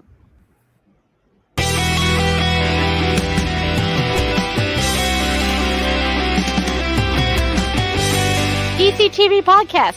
There's too many now! Exclamation point.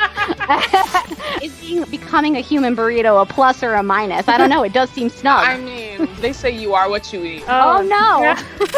So I do a podcast called Supergirl Radio, and one of our segments is Lena Luthor, Boardroom or Ballroom, because she looks like a boss in this coat.